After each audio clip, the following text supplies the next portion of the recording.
You've been lied to about a calm life. They told you it comes when everything is perfect, when the bills are paid, when everyone approves of you, when you finally have all the answers. But if that were true, why do people who seem to have it all still feel restless inside? Why do you still wake up some mornings with a racing mind, heavy with worries, before the day has even begun? The truth is, a calm life doesn't appear when the world stops. Demanding it begins when you choose how to meet the world as it is, and Buddhist wisdom holds the key. For thousands of years, monks, teachers, and seekers discovered that calm isn't a prize at the end of struggle. It's a practice, a way of speaking to yourself each morning before the noise of the day takes over. Every sunrise gives you two choices: wake up and be carried away by chaos, or wake up and plant seeds of peace that shape your entire day. Just 5 simple reminders, 5 truths whispered to yourself, can shift you from tension to ease, from anxiety to balance. They don't require special rituals or mountain retreats. They are quiet anchors, available to anyone, anywhere. And as you begin to use them, something inside you will settle. Your breath will slow, your mind will clear, and you'll feel what it means to live calmly, even in a world that never stops moving. This isn't just another morning habit. It's a path, a daily reset, a chance to live lighter, clearer, more at peace. So ask yourself, are you ready to wake up not just from sleep, but into a calm life? When the introduction ends, a silence always lingers. That space right before the lesson begins is where curiosity stirs. It's where the heart leans forward, waiting for the first drop of wisdom to fall. You may already feel it, the gentle pull, the whisper that there's more to life than rushing through the hours. That whisper is not outside you. It is already inside your own body, subtle yet steady, waiting for you to notice. And the key to hearing it starts with something so simple, so close, that most people overlook it every single morning. The first breath, that first inhale, taken without effort the moment you wake, is more than just air entering your lungs. It is life itself greeting you once again. A quiet teacher that has been there since the moment you were born, continuing faithfully through every joy and sorrow. But because it happens on its own, you've forgotten its power. The mind races toward tasks, worries, memories, while the breath waits patiently, asking nothing, offering everything. To reclaim your calm life, you must learn to meet that first breath with awareness. When you notice it, really notice it, something shifts inside. The nervous system, often wired to brace for the day, softens, the heart steadies, the mind slows its chase. This is not a mystical idea, it is biology. When you bring attention to your breathing, the parasympathetic nervous system is activated. This system is like the body's natural brake pedal, slowing down the stress response, signaling safety. A single conscious breath at dawn can mark the difference between carrying tension all day or moving through life with ease. There is a hidden power in meeting the morning, not with alarms or demands, but with stillness. You may feel the weight of unfinished conversations, regrets, or tasks pressing against you the moment your eyes open. The body may even react with tightness in the chest or heaviness in the shoulders. But the first breath is always larger than those shadows. It clears a small space before thoughts take over, a space where gratitude can grow. When you let your awareness settle on that inhale and exhale, you acknowledge, I am alive. I woke up. Thousands of others did not. This moment is a gift. From a Buddhist lens, this recognition is no small thing. The teachings remind us that human life is precious and fleeting. Every new day is a rare opportunity, not a guarantee. By anchoring yourself to the breath first thing in the morning, you step into that truth. You stop taking your existence for granted and instead meet it with reverence. What could be more sacred than that? This practice does not require silence, incense, or ritual. It requires only presence. As you wake, before touching your phone, before replaying yesterday, pause. Place one hand gently on your chest or stomach. Feel the movement of air, the rise and fall. Stay there for 3 breaths, or 5, or as long as you can before the tide of the day pulls you forward. This is your first act of self-respect, a declaration that your calm life begins with awareness, not with chaos. The first breath also teaches something deeper, the art of letting go. Every inhale carries in the freshness of the new day. Every exhale releases what no longer belongs. This rhythm is constant, unstoppable, and wise. By simply watching it, you learn the natural cycle of holding on and releasing. How many of yesterday's worries are still clinging to you? How many burdens are heavy because you never exhaled them? The breath shows you that release is not something you force. It happens naturally when you trust the process. Modern science echoes what the Buddha taught long ago. Breathwork has been shown to regulate cortisol, lower blood pressure, and even reshape the neural pathways of the brain. Studies in mindfulness-based stress reduction reveal that people who start their day with intentional breathing report greater focus, less reactivity, and a stronger sense of well-being. These are not luxuries. They are the foundation for living calmly in a restless world. What makes the first breath so unique is its timing.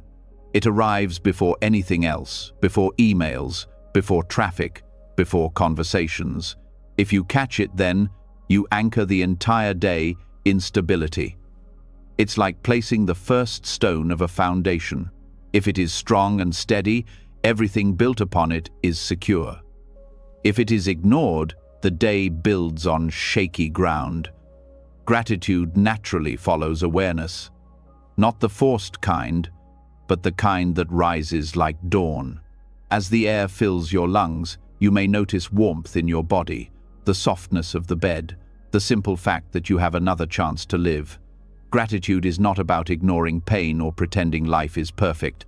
It is about honoring what is already here.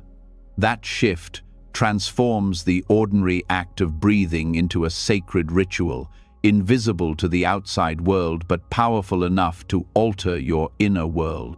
The first breath is also an invitation to humility. You do not control its arrival. You did not will it to come this morning. Life gave it to you freely. Every breath that follows will be given the same way, until the last one. Remembering this keeps pride and entitlement at bay. It teaches you that you are not the master of life, but a participant in it. That awareness softens the edges of anger, frustration, and greed. There is also a subtle joy in realizing that this teacher never abandons you. No matter how chaotic your mind, no matter how heavy your heart, the breath stays. It waits in the background, steady and loyal. By choosing to notice it upon waking, you remind yourself that you are never without support. In Buddhism, this is interdependence, the truth that we are sustained by forces beyond our control, from air to sunlight to the kindness of others. The first breath embodies that, teaching in a way words cannot.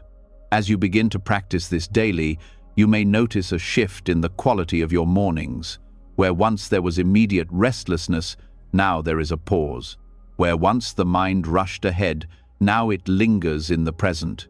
This pause does not erase the challenges of the day, but it changes your posture toward them. Instead of running into life with tension, you walk into it with balance. Instead of being thrown by the first difficulty, you are grounded in something deeper than circumstance. Over time, this practice becomes more than a morning ritual. It becomes a way of living. You begin to see every breath as a reminder. Presence is available, calm is available, life is available. You begin to carry that awareness into conversations, into work, into moments of stress. The breath you met at dawn becomes the breath that steadies you in the middle of the storm. This is how Buddhist wisdom works, not by adding layers of complexity, but by revealing the profound in the simple. The first breath is not glamorous. It does not demand recognition. Yet within it is the entire path: awareness, gratitude, release, humility, presence. When you learn to greet it with open attention, you step into alignment with life itself. So tomorrow morning, when your eyes open, resist the pull of hurry. Do not reach for your phone. Do not replay the weight of yesterday. Instead, meet your oldest, quietest teacher. Feel the air move in, feel it move out. Let that be your first thought, your first act, your first anchor. In that moment, you will discover that calm is not something you must chase, it is something already breathing within you. The breath settles, the mind softens, and in that stillness a question rises. If this moment is enough, why does the heart still crave more? You have air in your lungs, a body that carries you, and the gift of another day. Yet almost as soon as calm touches you, a restlessness appears. The thought of what you lack, what you should be, what you must still chase. This is the hidden current pulling so many away from peace, the belief that life is never quite enough as it is. The words, "I have enough," carry a quiet power. They are not about resignation or laziness. They are a declaration of freedom in a world that constantly whispers you are incomplete. Each advertisement, each comparison, each voice in your head repeats the same message: you need more. More money, more recognition, more possessions, more certainty, more love. And yet, the more you acquire, the more the hunger grows. Desire multiplies like fire fed by dry wood. Buddhist wisdom teaches that to step out of this endless cycle, you do not need more, you need to see what you already hold. Contentment, known as santuti in the teachings, is one of the rarest practices. Not because it is difficult, but because it requires the courage to stop running. To tell yourself each morning, "I have enough," is to disarm the craving that drains your spirit. It is to turn away from the illusion that happiness hides somewhere in the future. The power of this practice lies not in denying your dreams, but in removing the chains of dissatisfaction that keep you blind to the fullness of now. When you rise and whisper those words, you teach the mind to loosen its grip. The nervous system, so often wound tight with striving, eases. The body relaxes into the truth that survival does not depend on endless accumulation. You begin to notice the overlooked abundance around you, the bed that held you through the night, the roof shielding you, the warmth of water, the simple presence of breath. These are not small gifts, they are treasures that many will never know. Saying, "I have enough," transforms them from background details into sources of gratitude. The cycle of desire has been studied for centuries. The Buddha described it as tanha, thirst, a constant grasping that promises satisfaction but delivers suffering. Modern psychology echoes this truth in what is called the hedonic treadmill, the tendency of humans to quickly adapt to gains and return to a baseline of wanting more. You get the promotion, and almost instantly, the glow fades. You buy the new device, and within weeks, it becomes ordinary. The treadmill keeps moving, and you run faster, but peace never arrives. Declaring, "I have enough," is stepping off that treadmill. It is realizing that joy is not found by speeding up, but by stopping altogether. This practice is not about denying ambition or rejecting improvement. Growth and creativity are natural parts of life, but there is a difference between acting from fullness and acting from lack. When you believe you are already enough, every achievement becomes an expression of joy, not a desperate attempt to fill a hole. Work becomes play, goals become paths of discovery, relationships become exchanges of love rather than bargains for worth. The foundation of enoughness changes the flavor of everything you do. On a practical level, these words reshape the brain. Neuroscience shows that repeated thoughts carve pathways in the mind. If the constant refrain is "not enough," the mind becomes wired for scarcity, scanning for what is missing, never satisfied. But if you train it with "I have enough," the brain shifts toward appreciation, rewiring itself for contentment. Over time, this becomes not just a morning affirmation, but a deep-seated truth. The effect reaches beyond the individual. Dissatisfaction fuels much of the world's suffering, greed, exploitation, competition that forgets compassion. When one person practices enoughness, it creates a ripple. The hunger for more begins to soften. You consume less, demand less, harm less. Your presence itself becomes gentler, more generous, because you are no longer living from lack. To wake each morning and affirm enoughness is therefore not only personal medicine, but collective healing. Buddhist stories illustrate this wisdom clearly. Monks and nuns often live with few possessions, robes, a bowl, a place to sleep, yet their faces shine with peace. Not because they are deprived, but because they understand sufficiency. To own little and still feel abundant is a radical act in a culture built on consumerism. But this is not only for monks. Even in ordinary life, you can step into that freedom. The simple breakfast on your table, the voice of someone you love, the stability of the ground beneath you, these are more than enough. When you train your heart to see, this craving begins to lose its hold. There is also a subtle psychological release. Much of human suffering comes from comparison. Looking at others, you measure yourself and find yourself lacking. But "I have enough" breaks that chain. It tells you your life does not need to mirror anyone else's to be whole. Contentment dissolves envy because it roots you in your own soil. You stop reaching into someone else's garden and finally water your own. The practice is deceptively simple. Upon waking, after meeting the breath, speak the words inwardly or aloud. "I have enough." Do not analyze or argue. Let the words rest in the body. Notice how they feel. At first, the mind may resist. It may bring a list of lacks, debts, unfinished goals. That is natural. Stay with the words anyway. Over time, the resistance softens. A shift happens. Not everything is perfect, but everything is sufficient for this moment. Living this way does not make life stagnant. Paradoxically, it opens space for genuine growth. When you no longer chase from lack, you act from freedom. Decisions are clearer, less clouded by desperation. Creativity flows more easily when you are not fixated on proving yourself. Relationships deepen when you no longer seek validation through them. Enoughness becomes the soil from which true flourishing grows. History shows countless examples of this principle. Philosophers, poets, sages across cultures spoke of sufficiency as the heart of wisdom. Stoics called it contentment with what nature provides. Buddhists call it freedom from craving. Even modern minimalists rediscover the same truth. More is not better, enough is better.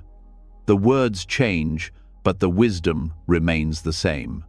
When you align with this teaching, you begin to see that craving is endless, but contentment is immediate. Craving promises happiness later, contentment delivers peace now.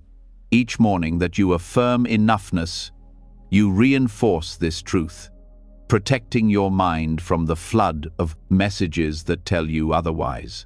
To live with enough is to reclaim your calm life. It does not mean you will never feel desire again. Desire is human. It means you recognize desire as passing, not a master. You hold it lightly, let it come and go, without letting it dictate your worth. In this way, you step into the heart of Buddhist practice, where liberation is not in adding more, but in needing less. So when the morning arrives and the first breath steadies you, let these words follow closely. I have enough. Not tomorrow, not someday now. And in that simple truth, you will discover that the calm life you have been searching for was always within reach, hidden beneath the noise of wanting. When the heart rests in the truth of enoughness, a new doorway opens. Yet even with this recognition, many find themselves still bound to what came before. Words spoken in anger, mistakes made in haste, decisions that did not unfold as hoped all linger like shadows. These memories creep into the present, darkening the freshness of the new day before it has even begun. No amount of possessions or affirmations can free you if yesterday's weight still clings to your chest. To step fully into a calm life, there must be a practice of release at dawn. Letting go is not forgetting. It is not pretending nothing happened. It is the art of meeting the residue of the past and loosening its hold so that what belongs to yesterday does not contaminate today. Without this act, the mind becomes a cluttered room, each regret another piece of furniture blocking the space where peace should live. The early hours are the perfect time to clear it. Morning light carries a silent invitation. Begin again. But the invitation cannot be accepted while carrying bags from the past. One of the simplest methods is recognition. When you wake, notice the thoughts that rush in. They often echo unfinished arguments, disappointments, or self-criticism. Instead of fighting them, label them gently: memory, regret, fear. This labeling interrupts identification. The thought is not you, it is a passing imprint. Neuroscience calls this cognitive diffusion, the ability to separate from thoughts instead of drowning in them. By naming them, you loosen their grip and create space to choose differently. Another method is the practice of forgiveness, not in grand gestures, but in small internal acknowledgements. At dawn, repeat silently, I release myself from yesterday's mistakes. This does not erase accountability. It acknowledges that clinging to errors does not repair them. It only poisons the new day. Forgiveness is not approval, it is freedom. It frees energy that can now be directed toward living wisely today. Buddhism often frames this as compassion metta, directed inward first, then outward. By forgiving yourself, you soften the soil of the heart so that kindness can grow. Physical rituals can deepen this release. As you wake, take a few minutes to sit upright, place your hands on your knees, and exhale deeply, imagining the residue of yesterday leaving your body with the breath. The body holds memory in muscles and tension. A conscious exhale signals release both mentally and physically. Even stretching or washing your face with awareness can serve as symbolic gestures of renewal. Rituals create anchors that remind the body and mind, a new chapter begins now. Writing is another practical tool. Keep a small notebook by your bed. Each morning, before diving into the day, write down what lingers from yesterday: arguments, regrets, anxieties. Close the notebook once written. This act tells the mind, these belong to the page, not to today. Research on expressive writing shows that offloading thoughts reduces rumination and stress. In Buddhist practice, this mirrors confession and letting go, a way to externalize burdens so they no longer sit silently in the mind. Silence itself can also be medicine. Many rush into the day with noise, news, music, notifications. This only gives yesterday's unresolved energy more fuel. Instead, begin with 5 minutes of silence. Sit, breathe, let the residue of the past settle. In silence, thoughts surface and dissolve naturally, like sediment sinking in clear water. Without silence, the water is constantly stirred, never clear. Gratitude, when directed toward lessons, also aids release. At dawn, reflect, what did yesterday teach me? Even in mistakes, there is wisdom. Maybe an argument revealed a hidden insecurity. Maybe a failure showed an area for growth. By extracting the lesson, you transform the burden into fuel. The past no longer chains you because it has been transmuted into knowledge. This aligns with the Buddhist principle of right view, seeing experiences not as punishments, but as opportunities for awakening. There is also the practice of perspective. Each morning, remind yourself of impermanence. Whatever anger or regret you carry, it is already fading, already dissolving. In the scale of life, most of yesterday's troubles are small. To place them in perspective is to weaken their hold. Tell yourself, this is already gone. Like smoke after fire, the event has passed. Only the memory lingers. Why burn again what is already ashes? For relationships, releasing shadows may require active compassion. If someone wronged you, do not feed the story upon waking. Instead, whisper, may they find peace. This shifts the energy from resentment to goodwill. It does not justify harm, but it prevents you from carrying the poison into the new day. Modern psychology calls this compassion meditation. Research shows it reduces anger and increases emotional resilience. In Buddhist terms, it is a practical expression of loving kindness, dissolving hostility before it hardens. Practical daily discipline can support release. Limit the habit of replaying conversations in your mind. When the replay begins, redirect attention to the breath or to physical sensations. Anchor in what is present, the warmth of the blanket, the rhythm of breathing. Each redirection trains the mind away from rumination. Over time, this becomes automatic. The past loses its power to hijack the present. There is also the wisdom of non-attachment. The Buddha often taught that clinging creates suffering, not the events themselves.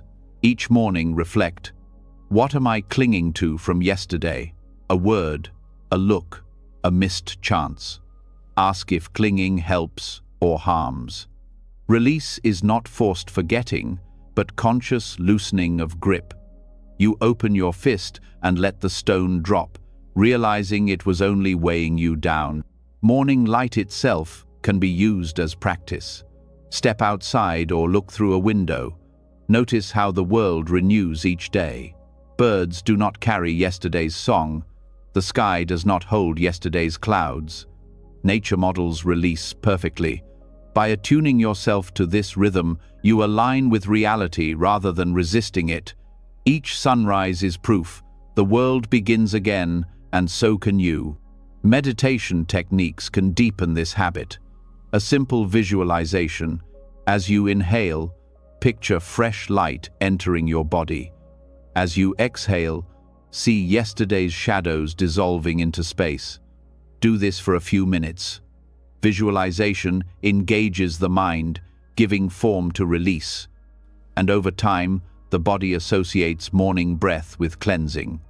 This creates a conditioned response where dawn itself signals freedom. Even small acts of kindness toward yourself are forms of release. Make the bed gently, prepare tea slowly, walk with awareness. Each small action done with presence reinforces the truth that you are not chained to yesterday's turbulence. The body learns new rhythms and the mind follows. Release also requires courage. Many cling to regrets because they fear losing identity. Who am I if I let go of this mistake, this story, this wound? But courage lies in stepping into the unknown of a lighter self.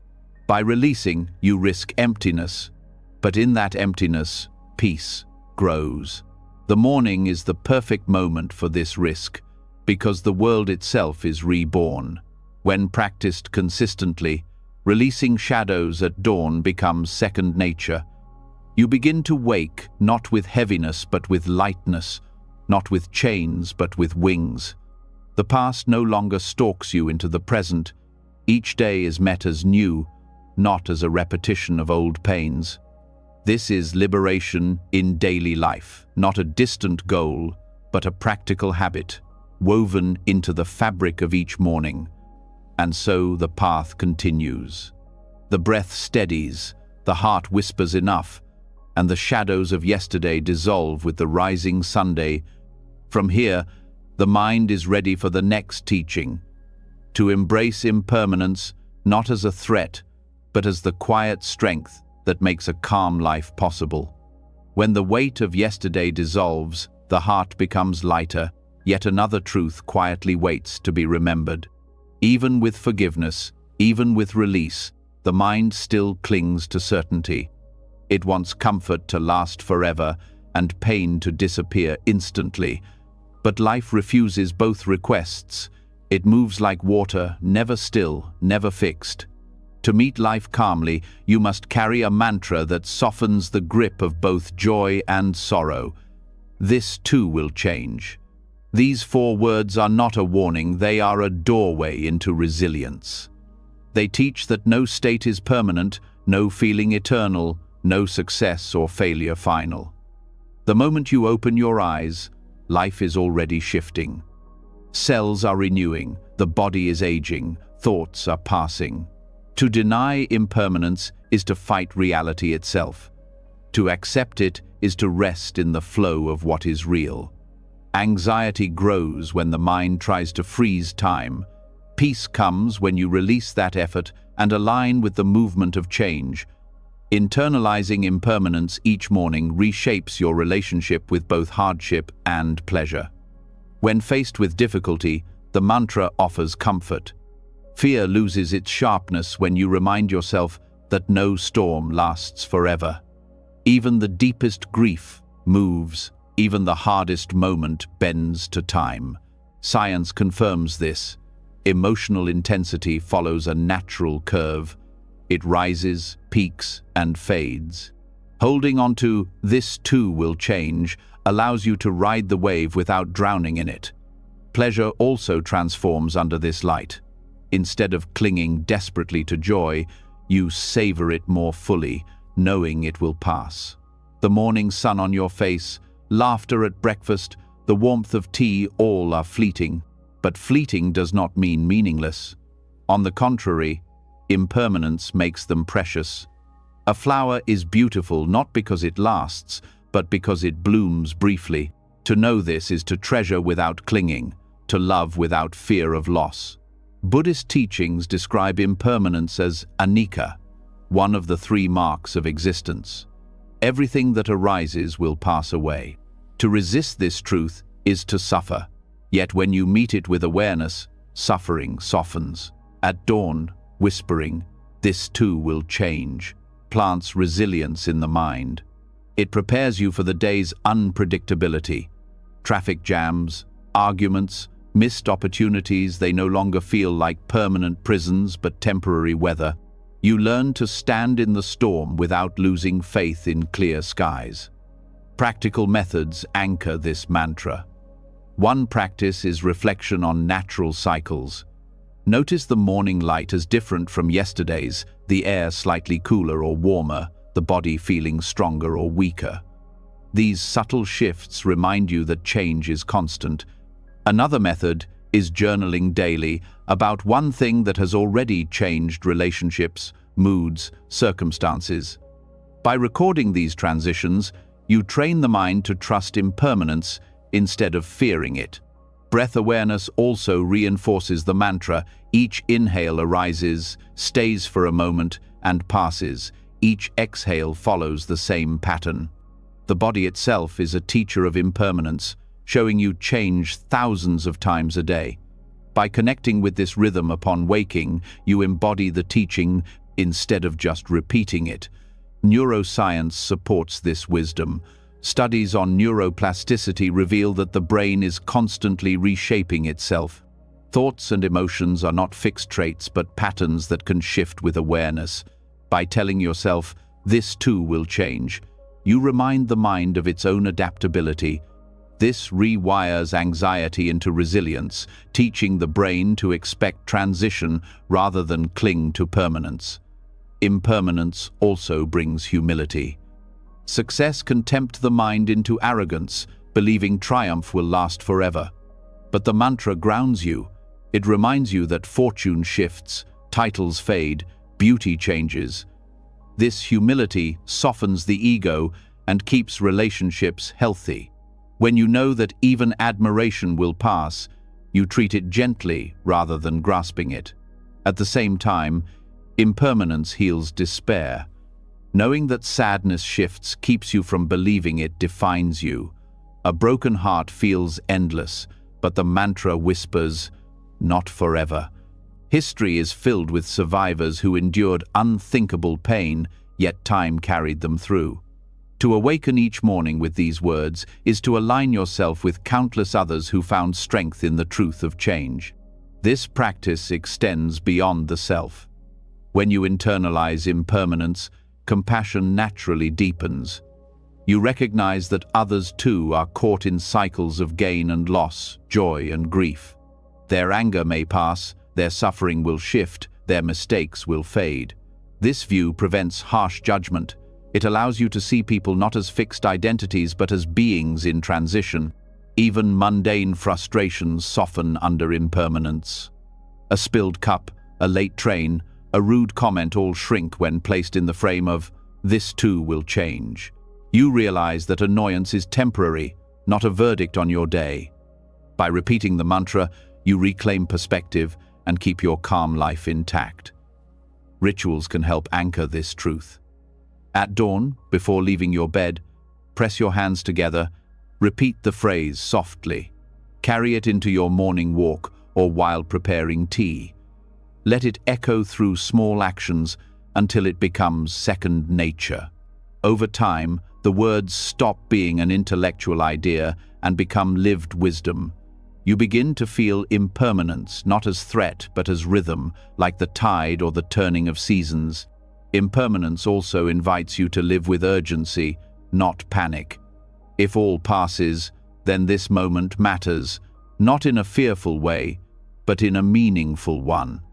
You no longer postpone love, gratitude, or courage because you know opportunities vanish.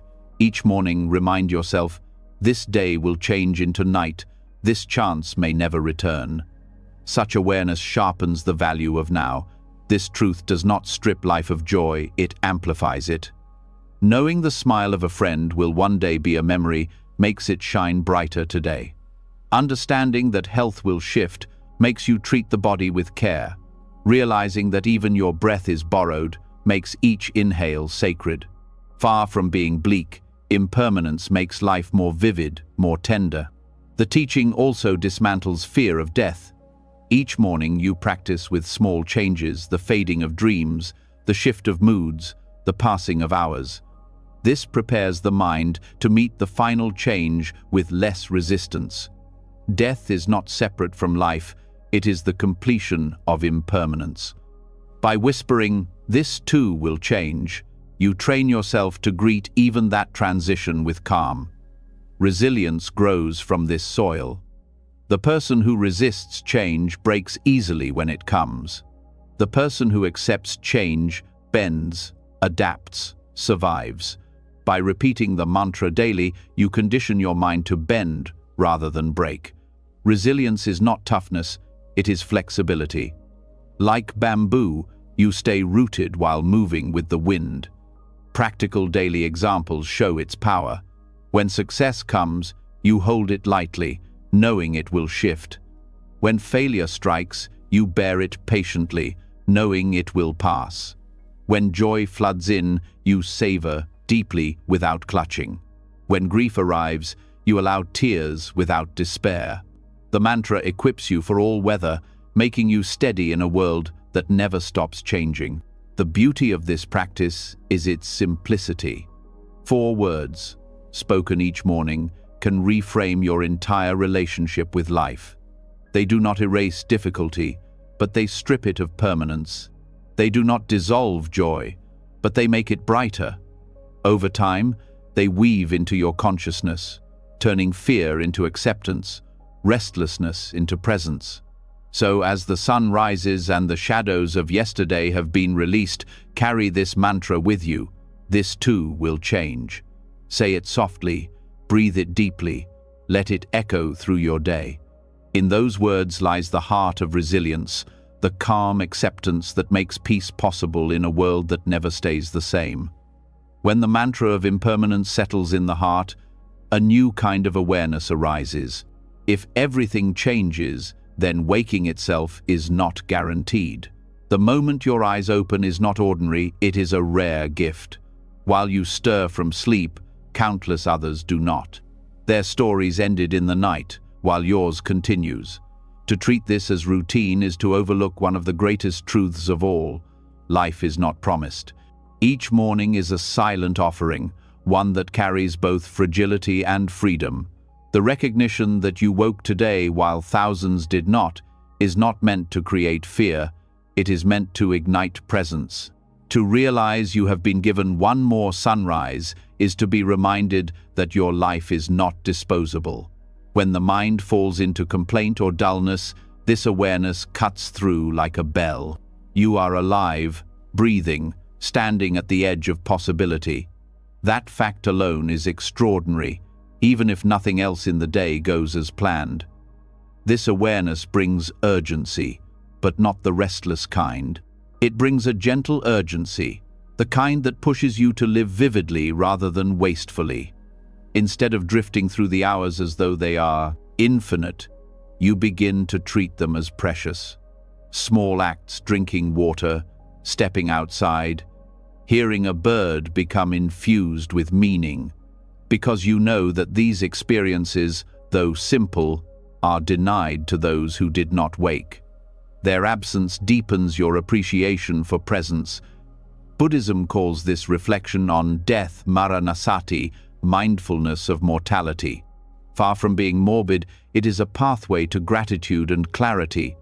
By remembering that life can end at any moment, attachment softens, priorities sharpen, and joy becomes sharper. Monastics are often encouraged to meditate on death daily, not to become heavy-hearted, but to avoid wasting time on trivial pursuits. When you remind yourself each morning that waking itself is a gift, you begin to live with the wisdom of not postponing what matters. This practice also clears away the illusion of entitlement. Many believe tomorrow is certain, that life owes them decades. But the truth is harsher and kinder at the same time. Nothing is owed, everything is borrowed. To live as though every morning is guaranteed breeds laziness of the heart. To know it is not guaranteed creates reverence. You bow inwardly to the day, grateful to have been chosen again, even if just for this sunrise. Practical reflection can deepen this understanding. As you wake, pause before rising and silently acknowledge, "Today I woke, others did not." Let this not create dread but humility. Feel the weight of those unfulfilled breaths and allow it to guide you into presence. Each sip of tea, each step across the floor becomes a way of honoring the chance you still have. Living with this awareness also transforms relationships.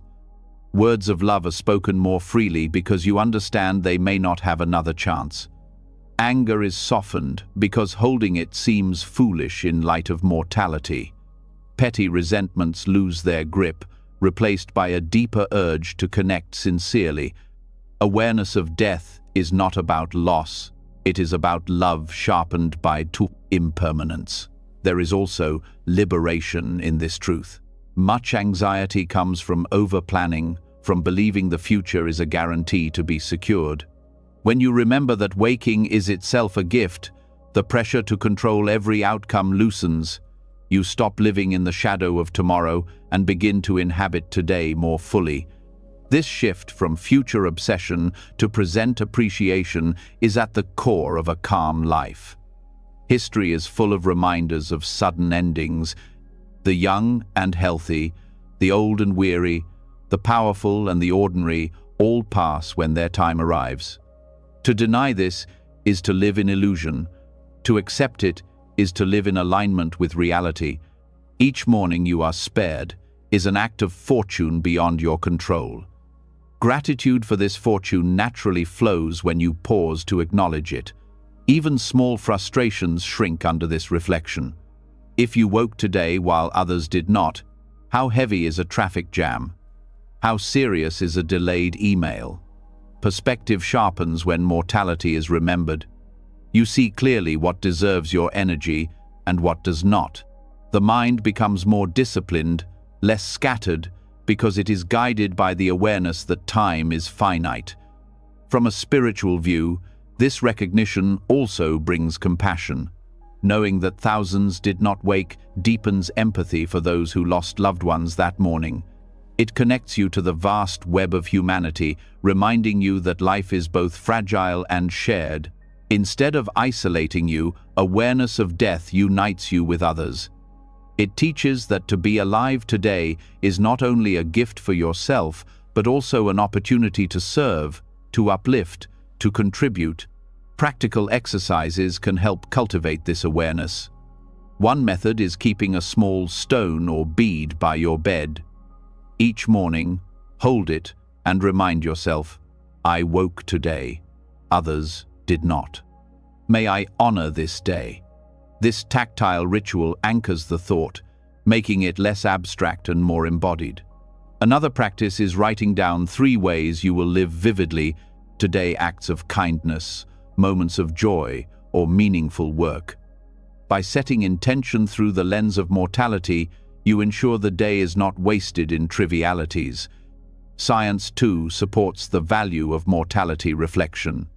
Studies show that when people are reminded of death in healthy, mindful ways, they often report increased gratitude, stronger relationships, and greater clarity of values.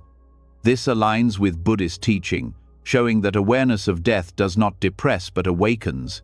It pushes people toward living with authenticity. Living vividly does not mean chasing extremes. It means engaging fully with ordinary life, eating with attention, listening with care, walking with awareness. These acts become profound when you realize they could have been denied. A calm life is not about dramatic adventures, but about steady presence. Mortality awareness fuels this by sharpening focus on what is here, not what is imagined. This truth also nurtures resilience. When challenges arise, remembering that life itself is a gift prevents despair from consuming you. Even in pain, the fact of waking is a foundation of strength. You see that as long as breath continues, possibility remains. This recognition empowers you to keep moving, to keep creating, to keep loving, even when circumstances are hard. For those who struggle with fear of death, this practice offers another gift: familiarity. By reflecting on mortality daily, the fear softens. Death becomes less of a monster hiding in the dark and more of a reality you are learning to befriend. Instead of resisting, you grow comfortable with its presence, allowing you to live with less fear and more openness. In the Buddhist texts, it is said that to remember death is to remember life. They are not opposites but mirrors. One gives meaning to the other. When you wake and acknowledge this truth, you join a lineage of countless practitioners who used mortality as a compass for living wisely. The silent gift of waking is not flashy. It is not celebrated by crowds, yet it is more valuable than any external achievement. Each day you wake is another chance to love, to learn, to grow, to contribute. To forget this is to squander what is most precious. To remember it is to live fully, even in the simplest moments. So as you rise tomorrow, let your first thought not be complaint, but gratitude for the sheer fact of being alive. Whisper inwardly, I woke today, others did not. Let me live well. In that moment, you will feel the radical truth that life itself is the greatest gift, and with it, the invitation to live vividly, gently, and fully present. When the quiet truth of waking settles into gratitude, another challenge quickly appears. Though life itself feels like a gift, many still look in the mirror and feel unworthy of it. The eyes stare back, carrying years of judgment, disappointment, and comparison. Instead of beginning the day with kindness, the first thought becomes criticism. This silent habit poisons the hours that follow. To protect the calm life, there must be a shift. The mirror becomes not a place of self-attack, but a place of self-compassion. To look at your reflection each morning and affirm, "I am worthy of kindness today," is more radical than it sounds. The world constantly teaches that worth must be earned through achievement, beauty, approval, or perfection. But Buddhism, like many wisdom traditions, turns this upside down. It says worth is not earned, but inherent. Every being, no matter their mistakes or flaws, carries Buddha nature, the capacity for awakening, dignity, and compassion. When you greet yourself with kindness, you align with that truth instead of the lies of self-rejection.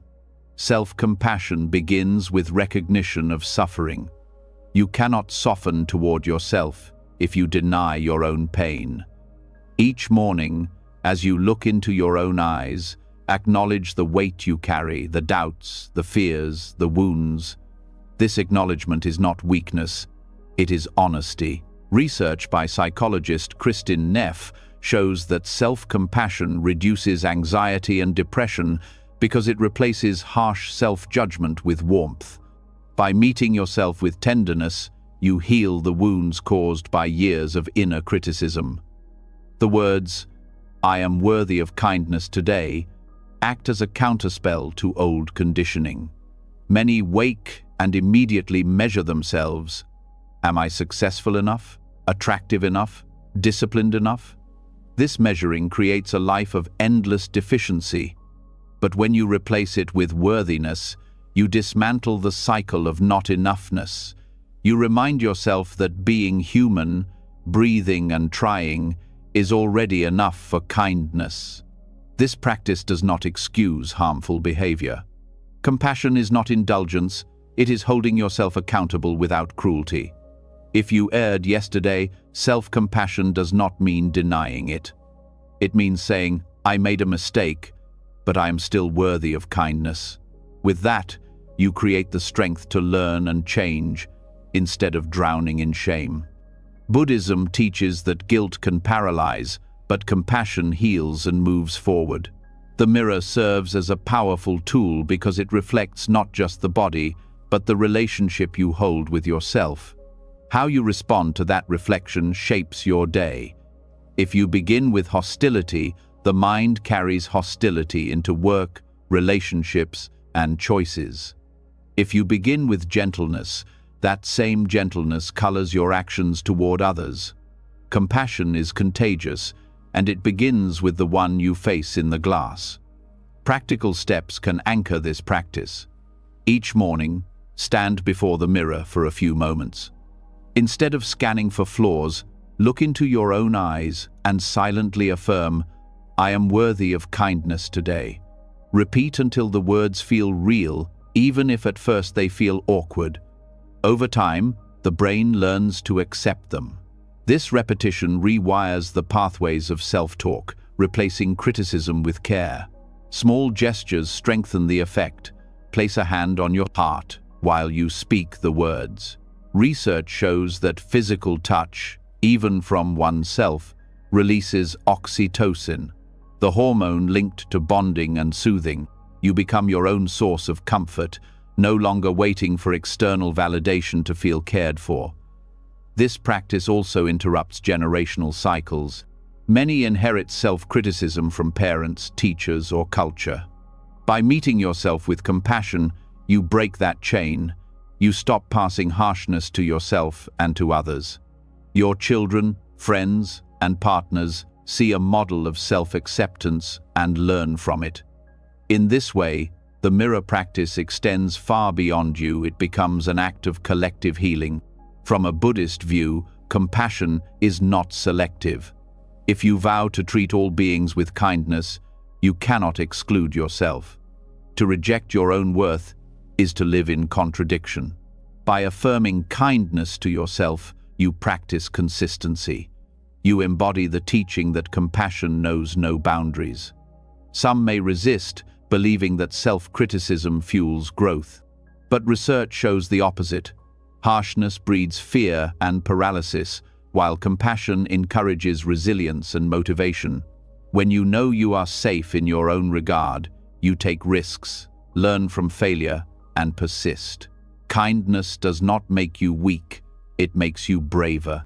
Practical extensions of the practice include writing small notes on your mirror, words like worthy, enough, or kindness. These reminders interrupt habitual criticism. Another method is guided reflection. As you look at your reflection, think of yourself as a dear friend. Would you speak cruelly to them? If not, why speak cruelly to yourself? Treat yourself with the same gentleness you would offer someone you love. Over time, the mirror practice changes not only self-image but daily behavior. People who cultivate self-compassion are less reactive, more patient, and less prone to burnout. They know how to pace themselves, to rest without guilt, to say no without shame. These habits are not laziness, they are the fruits of recognizing worth. Buddhism often teaches metta, or loving kindness meditation. This practice usually begins by offering kindness to oneself. May I be safe, may I be happy, may I be free from suffering. The mirror practice is an extension of this. By linking the meditation to the physical act of looking at yourself, you integrate compassion into the most ordinary of routines. The mirror also reminds you of impermanence. The face you see will change. Lines will deepen, hair will gray, skin will shift. Meeting yourself with kindness now trains you to continue when those changes come. Instead of mourning youth or resisting age, you greet each version of yourself with care. This transforms aging from a source of suffering into a practice of acceptance. On difficult mornings, the practice may feel impossible. The critic may shout louder than the affirmation. In these moments, soften the words, I am learning to be worthy of kindness today. Progress is not perfection. The effort itself is an act of compassion. Even on the hardest days, you can offer yourself a fraction of gentleness, and that fraction can carry you through. This practice also heals the body-mind split. Many treat their body as an enemy, judging its size, strength, or limitations. By looking at yourself and affirming worth, you begin to honor the body as ally. You shift from hostility to gratitude, from criticism to respect. The body becomes not a problem to fix, but a companion to care for. In time, the mirror ceases to be a source of dread. It becomes a quiet sanctuary, a place of renewal. You no longer brace yourself against your reflection. You meet it like an old friend, with warmth and acceptance. This shift changes not only mornings, but the entire way you walk through life. To live a calm life is to live free from inner war. The mirror practice disarms that war. By affirming, I am worthy of kindness today, you set down weapons of self-attack and pick up tools of care. Each morning becomes a chance to begin not with hostility, but with love. So tomorrow, when you stand before the glass, resist the urge to measure or criticize. Meet your own gaze gently. Let the words rise softly. I am worthy of kindness today. With those words, you carry compassion from the mirror into the day, shaping not only how you see yourself, but how you treat the world around you. When the mirror softens into kindness, the heart begins to rest in its own worth. Yet kindness alone is not enough if every day feels like repetition, as though you are trapped in yesterday's story. Too often mornings arrive only to be treated as another line in a script already written. The alarm rings, the same tasks return, the same memories rise, and life feels less like living and more like replaying. But the truth waiting in the quiet of dawn is different. Every morning is not routine, it is rebirth. To see the sunrise as rebirth is to recognize that you are not bound by yesterday. The mistakes you made, the arguments you had, the disappointments you carried, they do not own this day unless you invite them. Waking is not simply continuation, it is renewal. Just as the world itself begins fresh with each dawn, you too are offered a new incarnation, unshackled from what has already passed. This shift of perception changes everything. If the morning is routine, you carry old burdens forward. If the morning is rebirth, you enter light and unencumbered. Buddhist thought emphasizes this truth. Life is a chain of moments, each one dying into the next. What you were is not fixed. Who you are is always becoming. The rebirth of morning is not metaphorical. It is reality. Cells renew, thoughts shift, time moves. Each sunrise is proof that life recreates itself endlessly. Treating morning as rebirth also awakens freedom. Many live as though identity is carved in stone, defined by past failures or successes. But each dawn erases yesterday's script. The self you carry is a construction, and constructions can be rebuilt. When you meet the day as a new life, you open to possibility. You are no longer prisoner to who you were. You are participant in who you are becoming. This perspective also nurtures resilience. If today is new, then despair from yesterday loses its authority. You can begin again, not someday, but now. Even deep suffering can be met with the truth that nothing fixes you in place. Each day is a chance to rise differently. Rebirth is not denial of pain. It is the courage to keep moving forward despite it. Practical methods make this view real. One practice is to pause at sunrise or upon waking and silently declare, "Today I am born again." Let the words settle, not as poetry but as truth. Feel the freshness of breath, the newness of light. By anchoring yourself to this declaration, you train the mind to see morning not as repetition but as creation. Another method is ritual cleansing.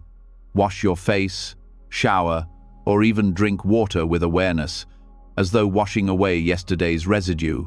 These acts, ordinary and routine, become sacred in intention. They signal to the body and mind, I step into new life. Ancient traditions often use water as symbol of rebirth. You can embody that symbolism each morning with simple gestures. Journaling can also strengthen this perspective.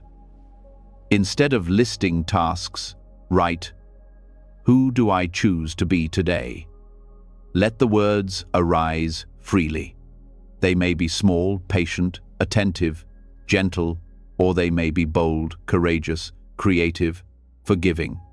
Each entry is a reminder that you are not bound to yesterday's identity. You are always free to step into new qualities. From a scientific view, neuroplasticity supports this truth. The brain rewires itself daily. Every thought and action lays down new connections. By treating each morning as rebirth, you align with the brain's natural capacity for renewal.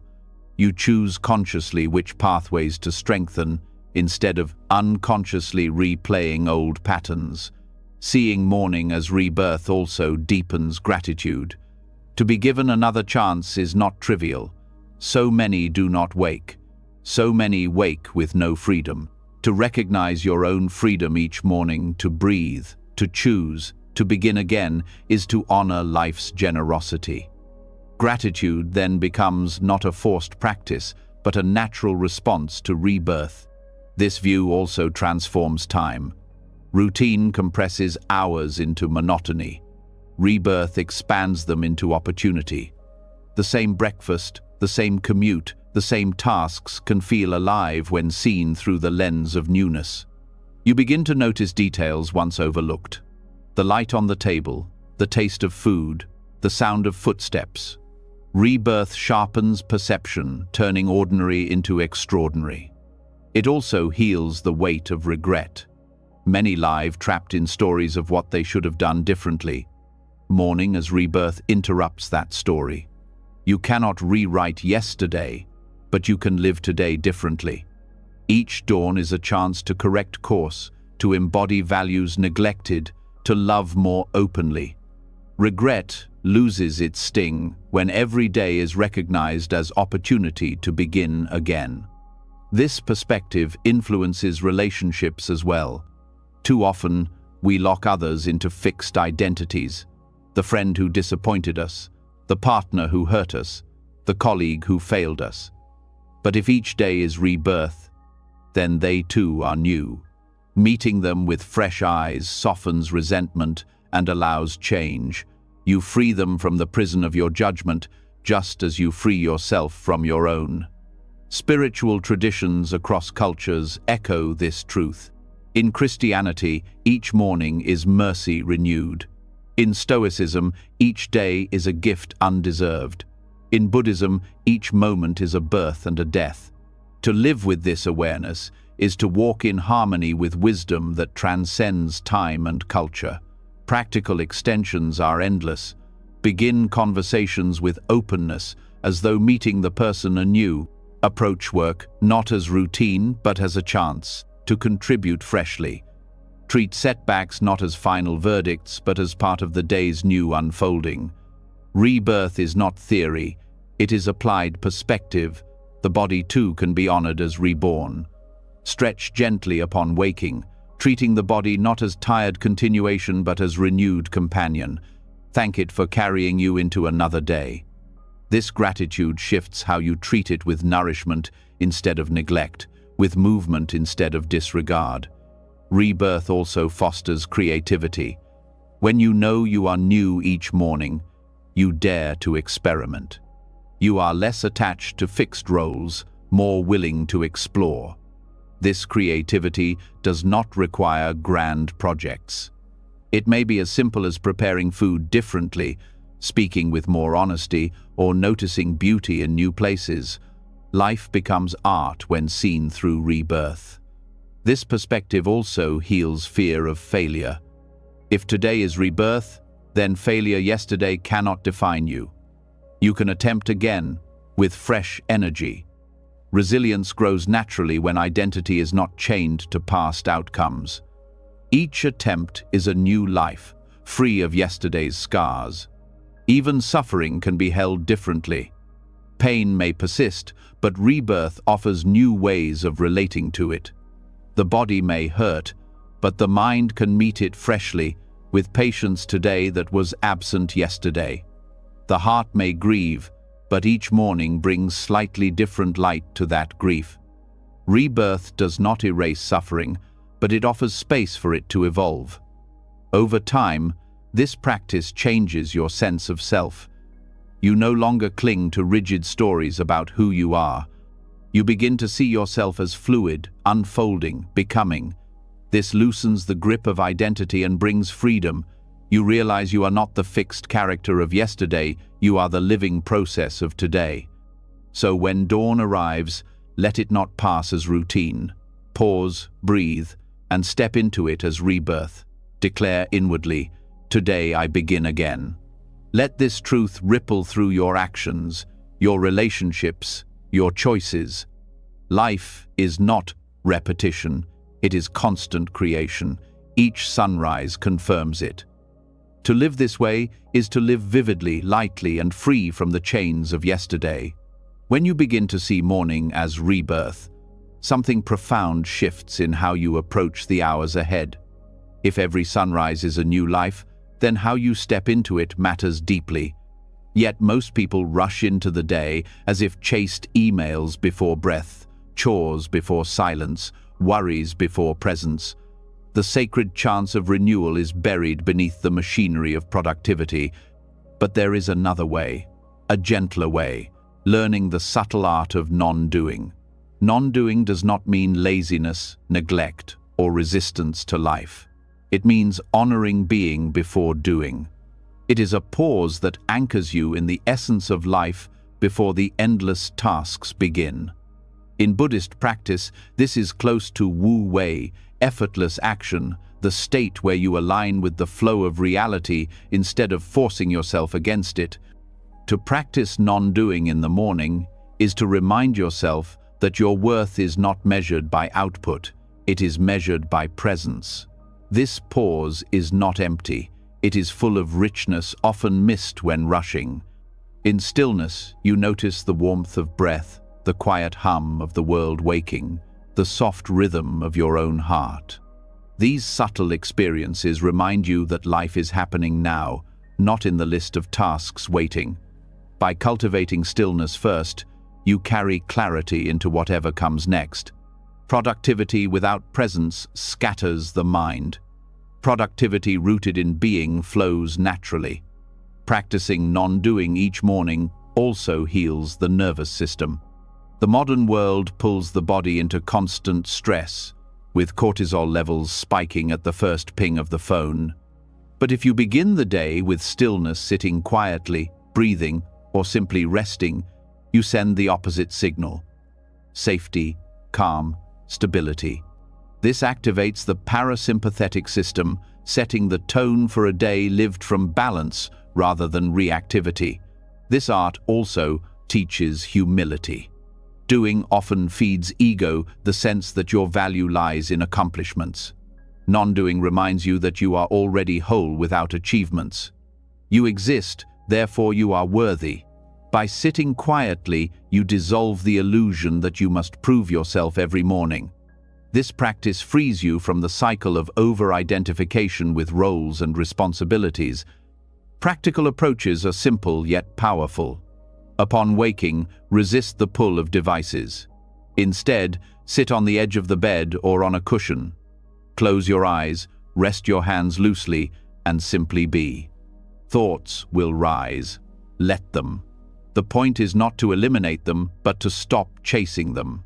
This is non-doing, allowing thoughts, sensations, and sounds to exist without interference. Just 5 minutes of this can change the texture of your entire day. Another method is mindful observation. Sit by a window and watch the light slowly expand across the room. Hear the birds or distant hums. Let yourself be a witness rather than a worker. This strengthens patience, teaching that life unfolds without your constant pushing. Witnessing is participation in life without grasping. Non-doing can also include gentle practices like sipping tea slowly or lying in bed for a few extra breaths, fully aware. The difference is intention. Instead of rushing, you linger with awareness. Instead of consuming the moment to get to the next, you inhabit it. This teaches the mind that value lies in being present, not in finishing. Philosophically, this practice dismantles the illusion of control. Doing often gives the false impression that you are steering everything, but sitting in non-doing reveals a deeper truth. Much of life happens without your effort. The heart beats, the breath flows, the sun rises, all without your control. Recognizing this releases the burden of over-responsibility. You learn to trust life's rhythm, to cooperate instead of dominate. Science supports this as well. Studies show that mindfulness and stillness practices increase gray matter in brain regions linked to emotional regulation and focus. Just a few minutes of stillness in the morning strengthens attention and reduces stress throughout the day. The body and mind both benefit when being precedes doing. This practice also shifts your relationship with time. Instead of beginning the day already racing against the clock, you begin by expanding it. Time feels abundant when you pause, scarce when you rush.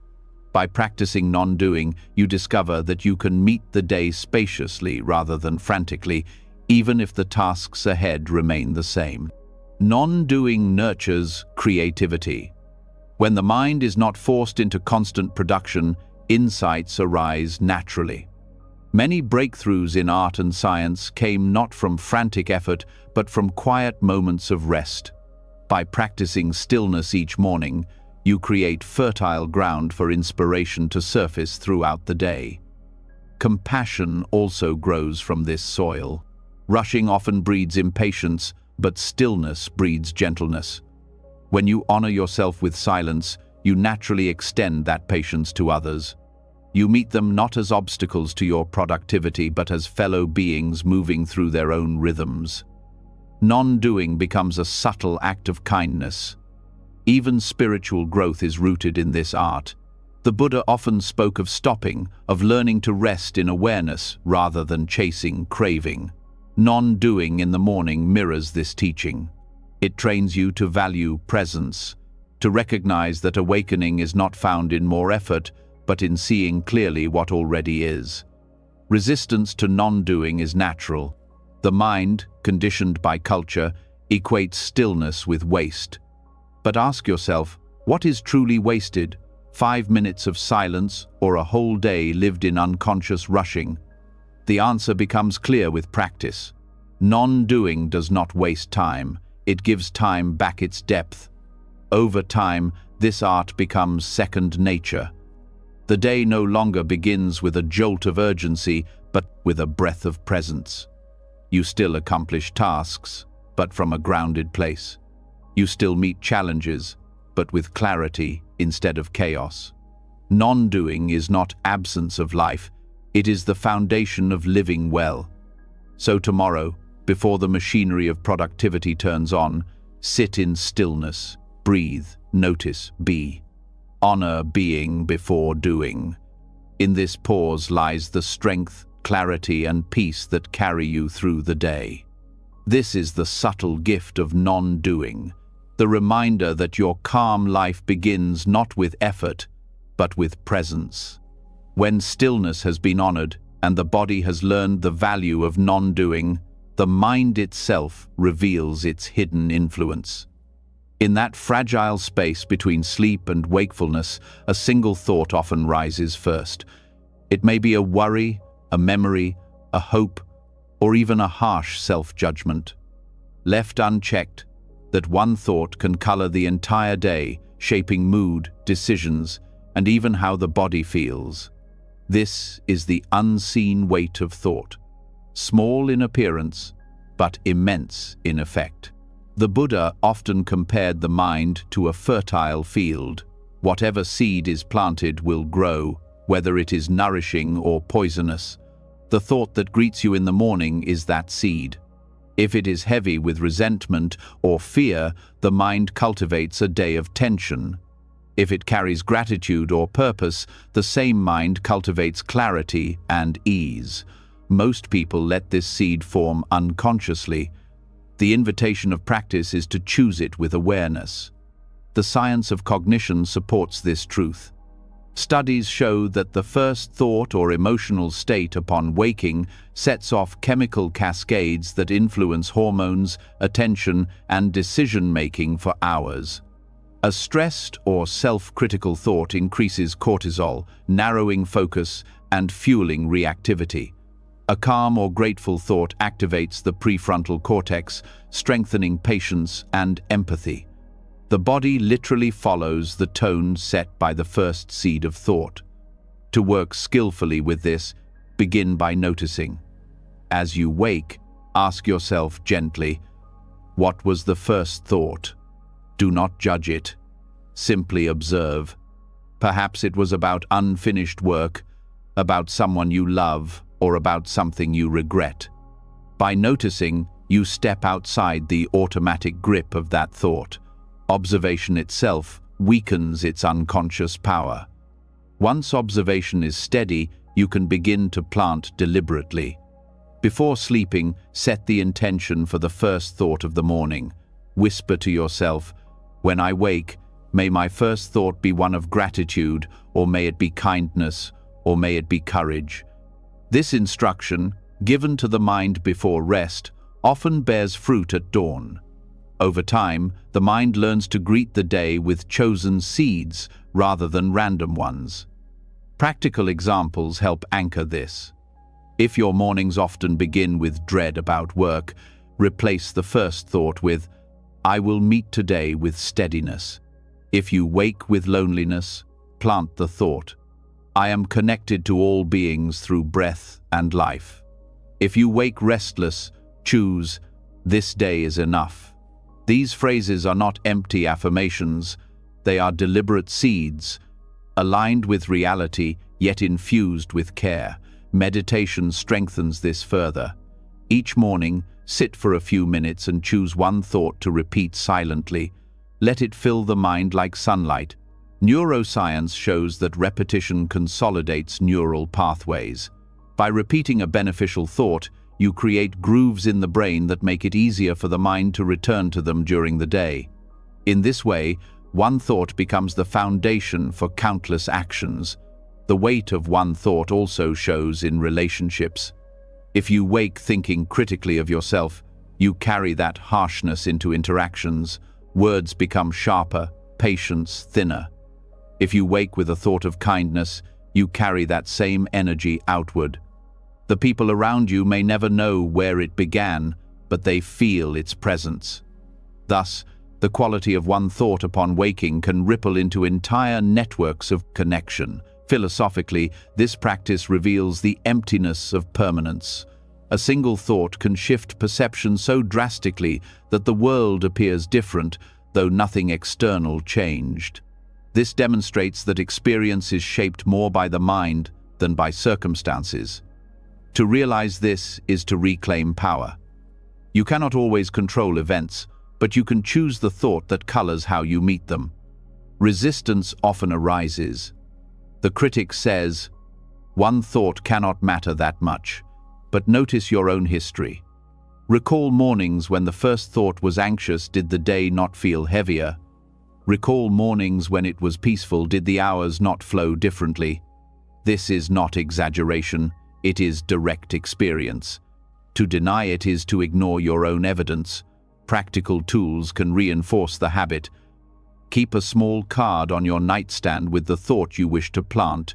Read it first thing, or place a reminder on your phone screen that appears before other notifications. Use objects in your environment as anchors, so the chosen thought greets you before unconscious ones rush in. Spiritual traditions long understood this. In Buddhism, practitioners recite verses upon waking, dedicating the day to mindfulness and compassion. These verses are not ritual for ritual's sake. They are methods of planting the first seed with intention. Monks, laypeople, and meditators across centuries have used this technique to shape their days in alignment with wisdom. The weight of one thought also affects health. Research shows that positive morning thoughts improve cardiovascular markers, strengthen immunity, and reduce chronic stress. The body does not separate mind from matter. It responds to thought as if it were reality. Choosing a nourishing first thought is therefore not just spiritual, it is physiological care. Over time, this practice changes identity. You begin to see yourself not as victim of thoughts, but as gardener of them. Instead of passively inheriting the seeds of conditioning, you actively cultivate.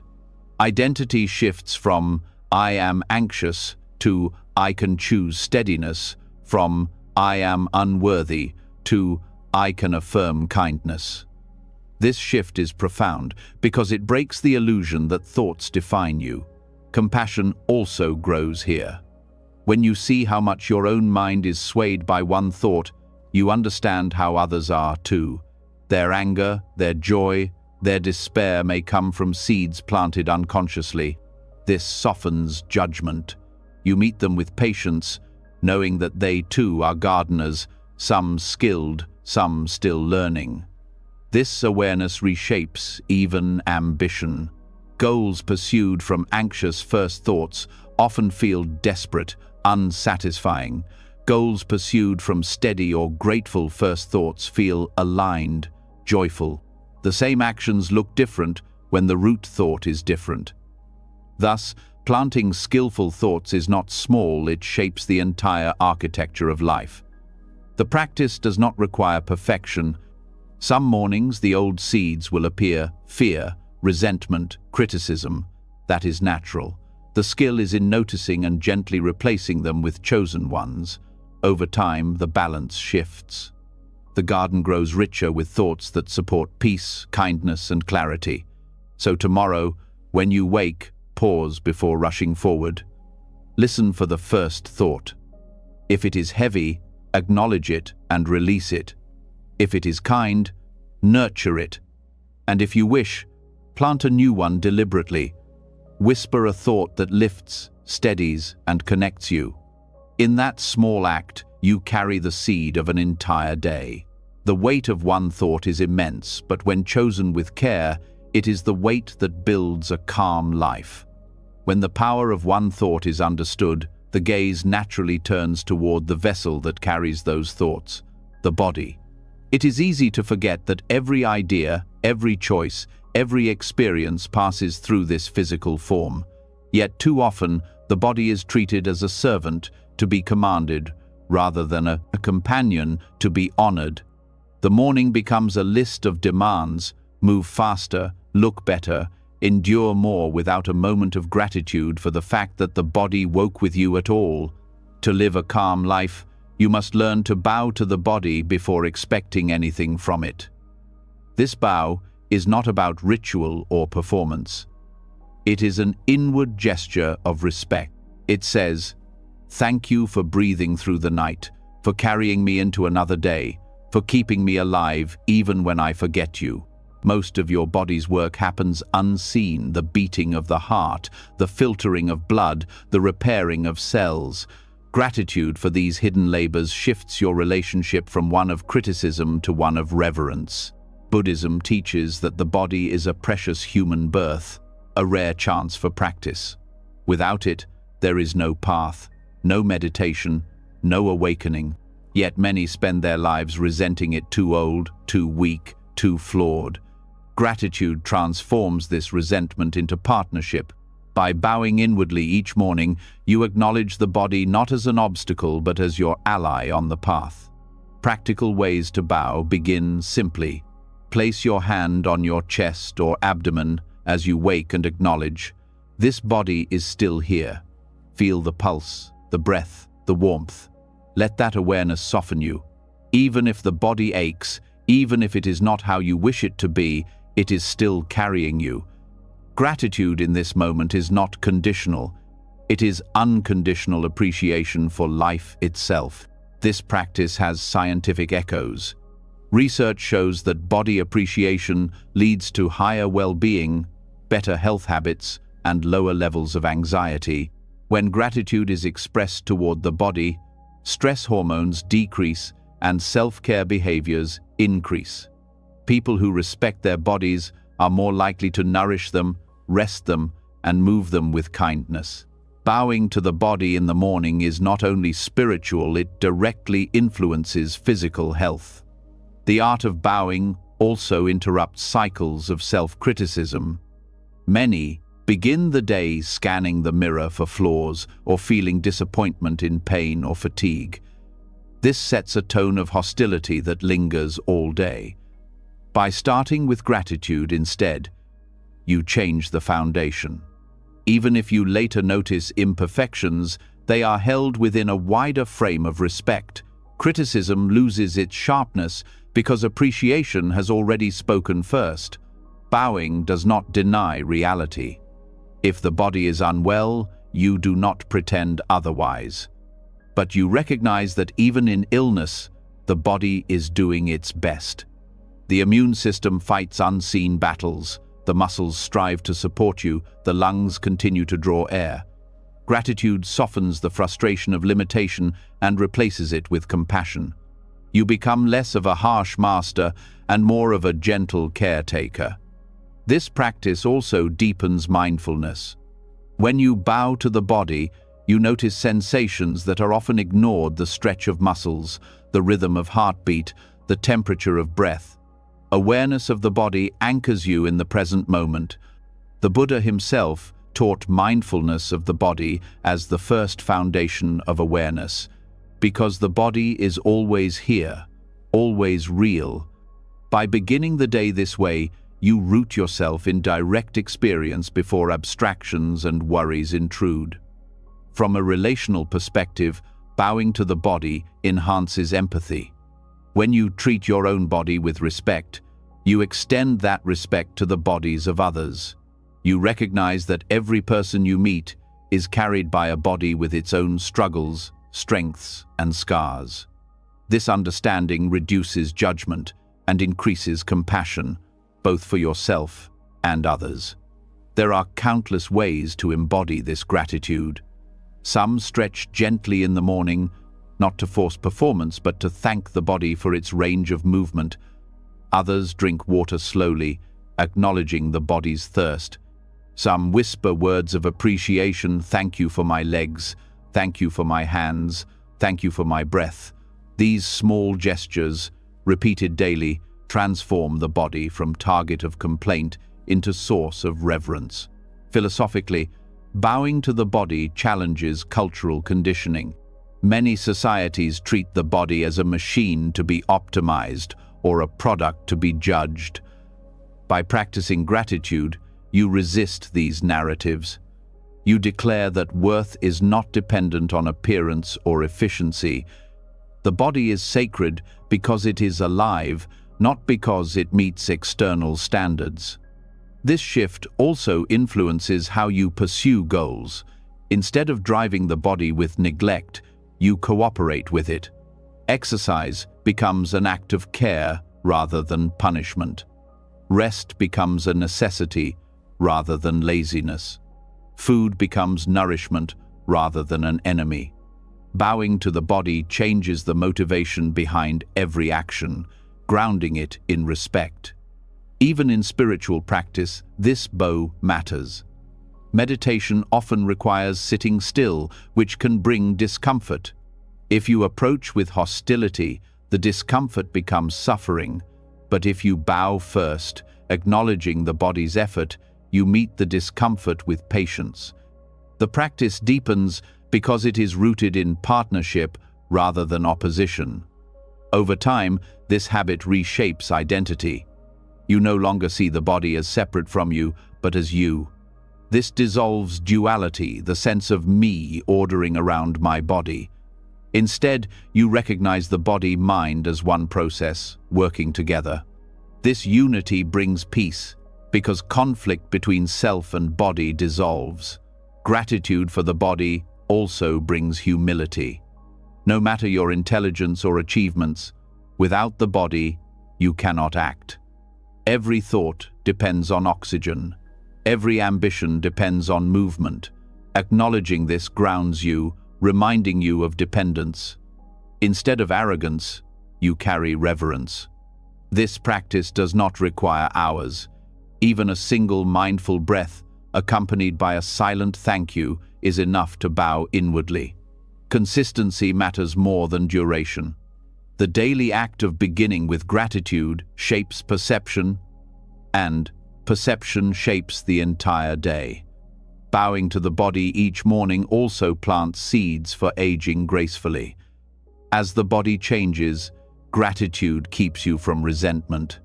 Wrinkles, gray hair, and slowed movements are no longer enemies but reminders of endurance.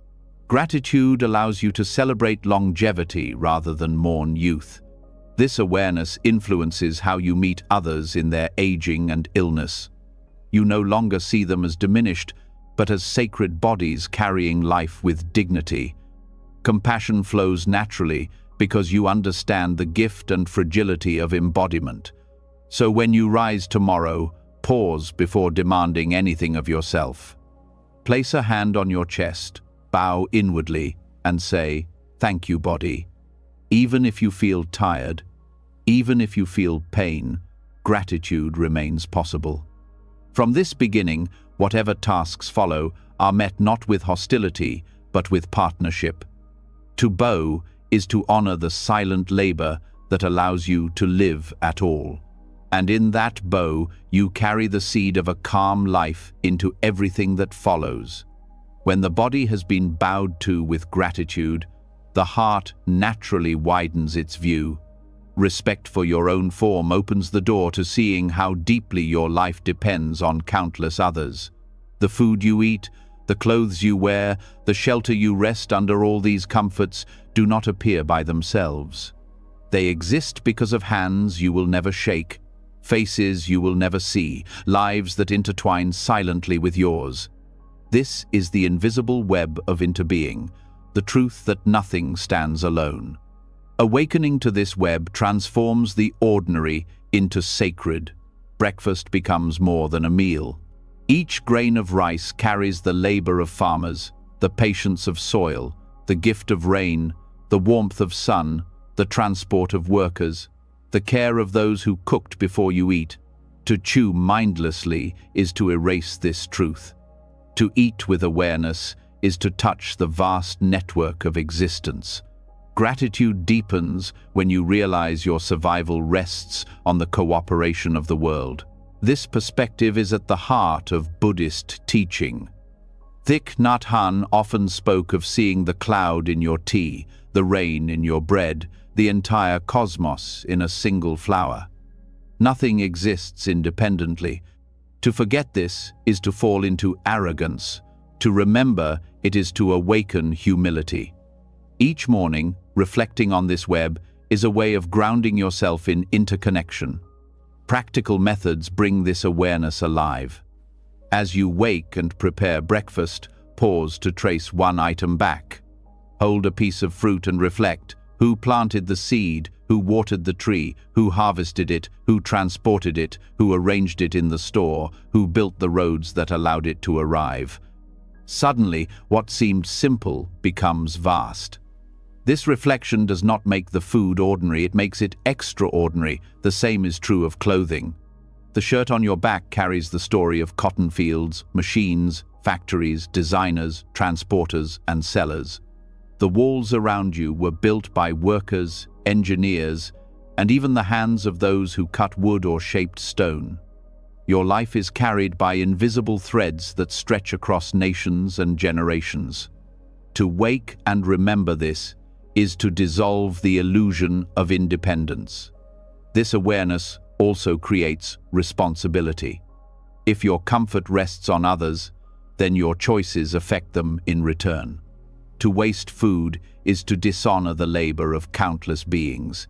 To consume mindlessly is to strain the earth and those who work upon it. Responsibility grows not from guilt but from love. You begin to ask, how can I live in a way that honors this web rather than harms it? Science also affirms interdependence. Ecology shows that every system is connected: air, water, soil, species. Social sciences reveal that economies, cultures, and families form interlocking networks. Neuroscience demonstrates that emotions are contagious, spreading between people like ripples in water. Interbeing is not only spiritual truth, it is scientific reality. This reflection also deepens compassion. When you know your life depends on others, you cannot dismiss them easily. The stranger on the street may have touched your life through unseen labor. The farmer in another country may have grown the food on your table. This recognition expands the circle of concern beyond family or community to humanity itself. Practices of gratitude can anchor this. Each morning, as you eat, whisper thanks not only for the food, but for all the lives within it. Thank the earth, the rain, the hands that worked, the systems that carried. This practice turns meals into meditations, daily rituals of humility. This awareness also changes consumption. When you remember that each object carries countless lives, you buy less recklessly, you waste less carelessly, you cherish more deeply. Simplicity arises naturally, not from deprivation, but from respect. To own less but honor more becomes a source of peace. Interbeing also dissolves loneliness. Many wake feeling isolated, believing they face life alone. But reflecting on the web reveals the opposite. Every moment you are supported by countless beings, seen and unseen. The air you breathe is given by trees, the warmth of your home by builders, the energy in your body by farmers. You are never truly alone. You are woven into the fabric of existence. This truth also heals pride. Achievements often feel individual, but they are never isolated. Your education depended on teachers, on books, on the labor of those who printed them. Your career depends on colleagues, systems, infrastructure. Recognizing this dissolves arrogance and fosters gratitude. Success becomes not a personal throne, but a shared accomplishment. From a Buddhist view, Forgetting into being fuels suffering. Clinging to the illusion of separateness creates greed, anger, and ignorance. Remembering into being awakens generosity, compassion, and wisdom. It shifts the sense of self from isolated ego to part of a vast whole. This shift is liberation in daily life. Practical exercises can reinforce this. As you wake, look around your room and trace one item back through its web. Do this daily with something new. Over time, the mind naturally sees into being everywhere. Another practice is to dedicate your actions to others. As you eat, may this energy be used to serve. As you dress, may this clothing remind me of the lives that contributed. These small rituals reshape perception, embedding interconnection into ordinary routines. This awareness influences ethics as well. When you know your life depends on others, harming them becomes self-harm. Polluting the environment poisons the very systems that sustain you. Exploiting workers undermines the humanity that feeds you. Responsibility grows from understanding, not command. The calm life is not only personal peace, but collective care. Even suffering can be reframed in this web. When you feel pain, remember that countless others share similar struggles. Your hardship is not isolated, but part of the human condition. This dissolves self-pity and awakens compassion. Into being teaches that joy and sorrow ripple across the web, binding us together. Over time, this practice transforms identity. You no longer see yourself as a solitary unit, but as a node in a vast network. This brings both humility and empowerment. Humility because you realize nothing is yours alone. Empowerment because you realize your actions ripple outward, touching lives you may never see. Every choice becomes meaningful. So tomorrow, as you wake and eat, as you dress and move through your home, pause. Reflect on the invisible hands, the silent lives, the countless threads that hold you. Whisper inwardly, "I live because of others." Let this truth awaken gratitude, responsibility, and compassion. In remembering into being, you step into a calm life, not as an island, but as part of the vast ocean of existence. When the heart awakens to the web of into being, gratitude expands outward. You see that your life rests on countless supports and connections. But even with this awareness, there is still a danger that weighs heavily. The habit of carrying forward what no longer belongs. Yesterday's emotions, if left unchecked, slip quietly into today. Old anger, lingering sadness, sharp words, unhealed wounds, they follow you like hidden luggage. The day begins heavy, not because of what is happening now, but because of what you have chosen, consciously or unconsciously, to bring with you. Choosing not to pick up yesterday's emotional baggage is a practice of liberation. It is the declaration that what has passed has no right to control the present. The Buddha taught that clinging is the root of suffering, and emotions, when clung to, become chains. This practice does not deny what you felt. It acknowledges the reality of those emotions while refusing to let them define the new day. The mind is skilled at carrying forward. Neuroscience shows that unresolved emotions linger in the nervous system, shaping mood and thought long after the event ends. This is why an argument at night can sour the morning, or a failure from last week can echo in today's choices. Without awareness, these emotions become default settings. But with mindfulness, you can pause each morning and say, "That was yesterday. Today begins anew." The first step is awareness. As you wake, scan your mind. Notice what emotions linger. Perhaps disappointment, irritation, or regret. Instead of fusing with them, label them: anger, sadness, worry. This labeling separates the self from the feeling. You are not anger. You are experiencing anger. Already the luggage grows lighter because you see it as optional not mandatory. The second step is intentional release. This can be done with breath. Inhale deeply, and as you exhale, silently affirm, "I release yesterday." Repeat as needed until you feel space open. The body responds to this ritual. Stress hormones decrease as the nervous system receives the signal of letting go. It is not magic, it is physiology coupled with intention. Practical rituals help reinforce this. Some write down lingering emotions in a journal each morning, then close the book as if sealing them away. Others use water, washing the face or showering while consciously releasing emotions into the stream. The physical act symbolizes the inner act. These small gestures remind the mind that the baggage has been acknowledged and put down. Forgiveness plays a role as well. Often yesterday's emotions linger because of others' actions. To carry resentment into today is to let another's mistake poison your peace twice. Forgiveness here is not approval, it is release. It says, "I will not let your actions steal another day of my life." This is self-compassion disguised as generosity. There is also the question of self-directed emotions. Many wake with regret about their own words or actions. Here too, forgiveness is vital. To forgive yourself each morning is to refuse to let yesterday's self dictate today's possibilities. The mind that clings to self-judgment cannot grow, the mind that forgives can. This practice also requires discernment. Not every emotion is harmful to carry forward. Joy, love, and gratitude can be welcomed companions. The key is choosing, not defaulting. To consciously carry joy is nourishment.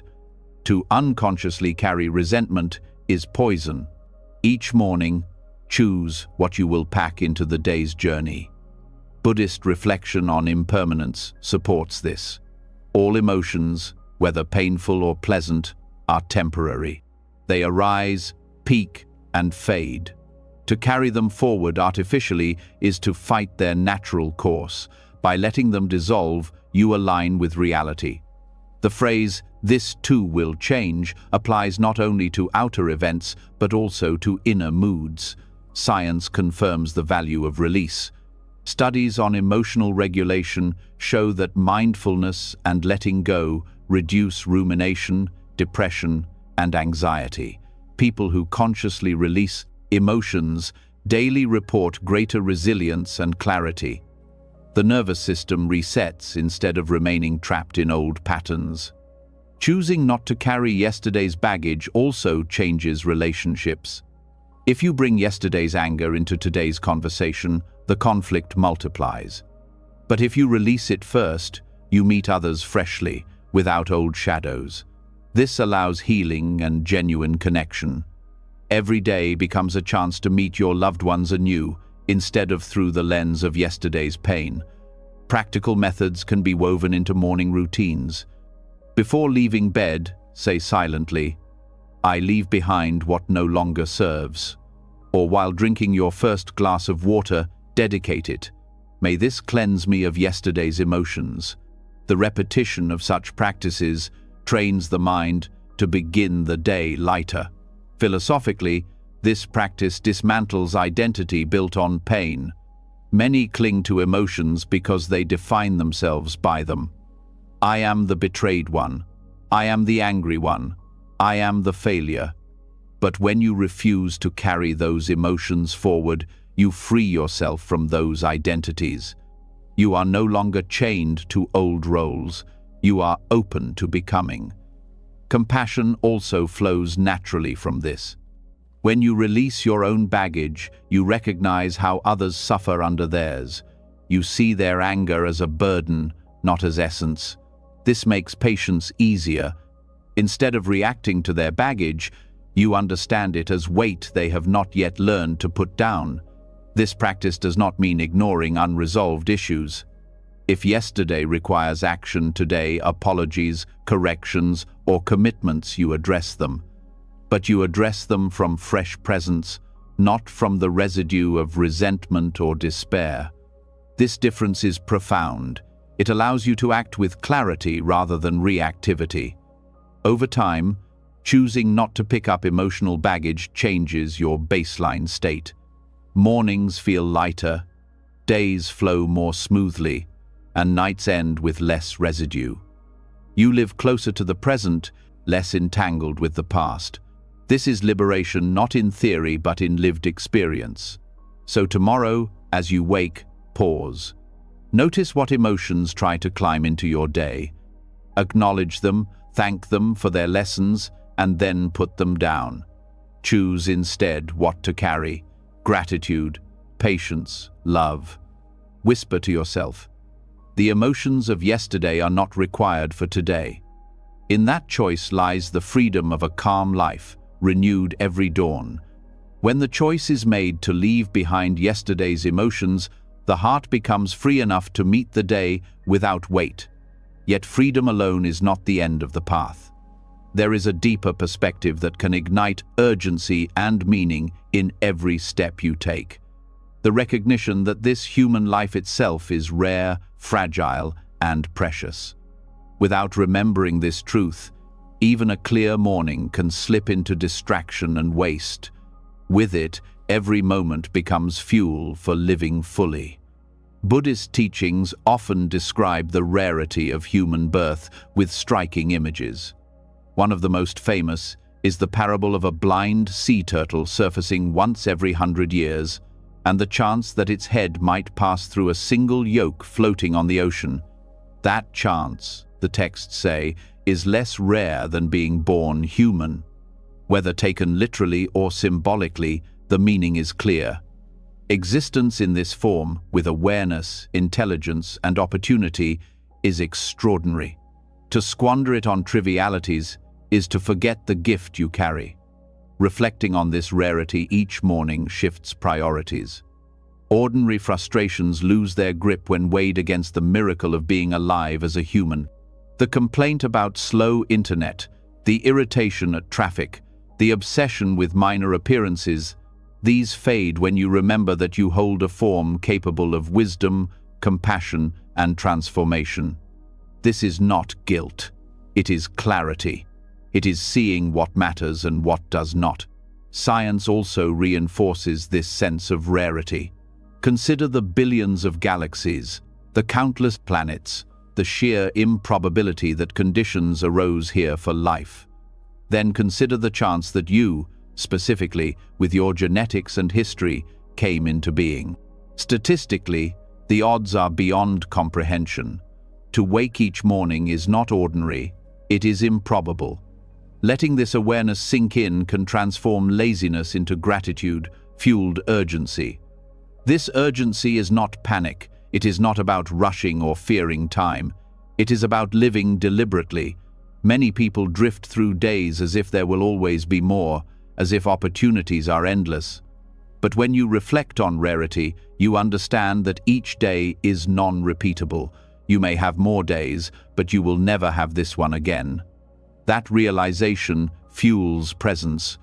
You eat with awareness, you listen more deeply, you choose with care. The rarity of human life also carries responsibility. With this birth comes the ability to cause harm or healing on a vast scale. Animals act by instinct, but humans can reflect, choose, and alter the world. To wake each morning with this capacity is to hold immense power. The question becomes, how will you use it? The teaching is not to frighten but to awaken. You are entrusted with a gift that carries weight. Practical reflection helps anchor this. Each morning, pause and remind yourself, out of infinite possibilities, I was given this human life. May I use it well? Speak these words inwardly and let them guide your choices. This small reminder prevents the day from being consumed by trivialities. It keeps you aligned with purpose. This perspective also heals despair. When life feels meaningless, remembering its rarity restores value. Even suffering can be reframed. Pain does not erase the gift of existence. It highlights the urgency of using time wisely. Many who faced near-death experiences testify that awareness of fragility changes everything. They love more freely, forgive more easily, and focus on what truly matters. You do not need such extremes if you practice reflection daily. The teaching also nurtures humility. To see your life as rare is to know it is not earned but given. You did not control being born human, in this time, in these conditions. It is a fortune, not an entitlement. This softens arrogance and awakens gratitude. You stop demanding life to meet your every wish and begin honoring life by how you live. From this reflection, ethical conduct grows naturally. If life is precious, wasting it on harm to self or others is foolish. Instead, you seek actions that nourish, that contribute, that bring meaning. Compassion expands because you see the rarity of life, not only in yourself but in everyone. Each person you meet also holds this precious chance, no matter their circumstances. That recognition deepens respect. Practical exercises reinforce this truth. As you eat, reflect. Countless beings do not have this meal. As you walk, reflect. Countless beings do not have this freedom of movement. As you learn, reflect. Countless beings do not have this chance to grow. These thoughts are not meant to create guilt, but gratitude and responsibility. They sharpen your awareness of the extraordinary conditions you enjoy. Philosophically, this reflection also dissolves procrastination. To postpone meaning is to gamble with a gift that is uncertain in length. How many mornings are left? None can say. When you see life's rarity, the impulse to delay shrinks. You begin now, not later, to live according to your values. This teaching also invites joy. Precious things are cherished, not resented. To see your life as rare is to celebrate it. Even small pleasures shine brighter when seen as part of a miracle. The warmth of sunlight, the laughter of friends, the comfort of home all become treasures, not background noise. Gratitude becomes natural because you see clearly how unlikely it is to have these moments at all. The awareness of rarity also deepens spiritual practice. Meditation, reflection, and ethical living are no longer chores, but opportunities. Each breath of practice is a use of this rare human birth toward awakening. To neglect practice is to waste the very gift designed for it. This truth motivates without harshness, like a gentle reminder of what is possible. Over time, this reflection reshapes identity. You stop seeing yourself as ordinary and start seeing yourself as custodian of something precious. This does not inflate ego, it humbles it. You are not rare because of superiority, you are rare because of circumstance.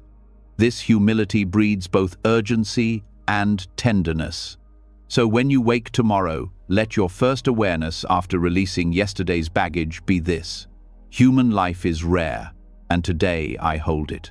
May I not waste it. May I live meaningfully.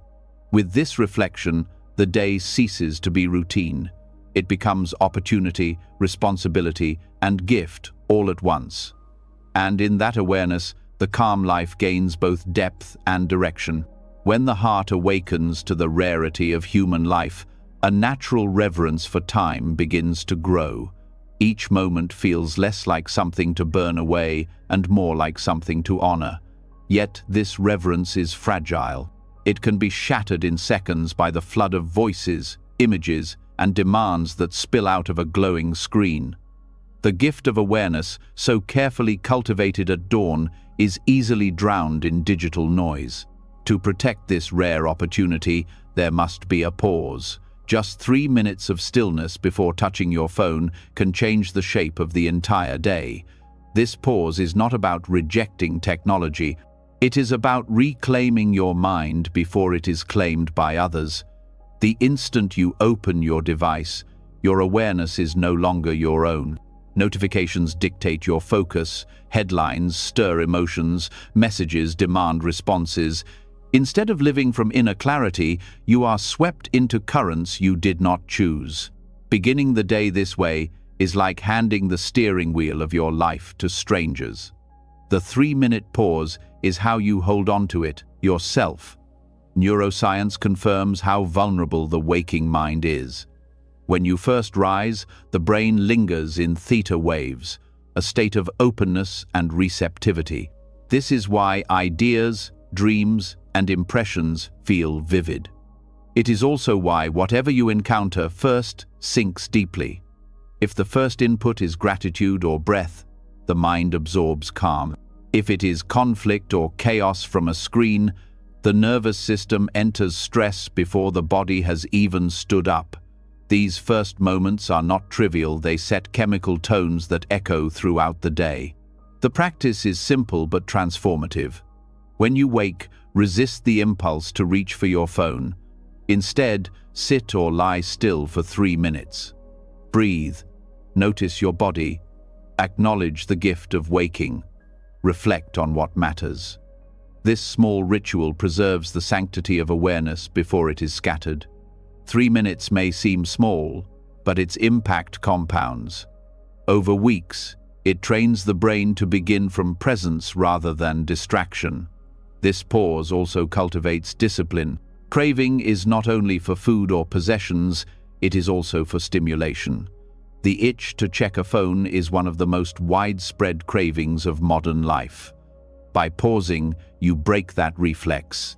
You show yourself that you are not a servant to compulsion. This strengthens willpower, not just with devices but with all impulses. Each morning becomes training in freedom. Practical variations make the practice personal. Some choose to spend the pause focusing on breath, some on gratitude, others on setting an intention for the day. The content matters less than the pause itself. The key is to direct attention inward before opening the floodgates outward. This sequence preserves autonomy. From a Buddhist perspective, this practice aligns with mindfulness and right effort. The Buddha emphasized guarding the sense doors, eyes, ears, mind from being overwhelmed by unskillful inputs. In the modern world, the phone is the most aggressive sense door intruder. The pause acts as a gatekeeper, allowing you to decide what enters rather than being bombarded unconsciously. The benefits ripple outward. Beginning with a pause lowers reactivity, so when you finally do open the phone, you are steadier. News may disturb, but it does not control. Messages may demand, but they do not dictate your mood. The pause gives you space to meet the world on your terms, rather than being consumed by its chaos. Science, again, affirms this. Studies show that smartphone use immediately upon waking increases stress, lowers productivity, and reduces focus. Conversely, delaying device use correlates with greater calm, better concentration, and improved mood. 3 minutes may seem insignificant, but it interrupts the chain reaction that otherwise hijacks the mind. This pause also preserves the spiritual quality of morning. The first moments after waking carry a softness, a sense of beginning. If filled with digital noise, that softness is lost. If protected, it becomes a sacred space. You step into the day with intention rather than inertia. This transforms mornings from chaotic to contemplative. Over time, the pause becomes more than habit. It becomes refuge. You begin to cherish those 3 minutes as your own, untouchable by the demands of the world. They remind you daily that presence is always available, that you are more than the noise. This sense of refuge strengthens resilience in the face of all distractions. The practice also awakens gratitude.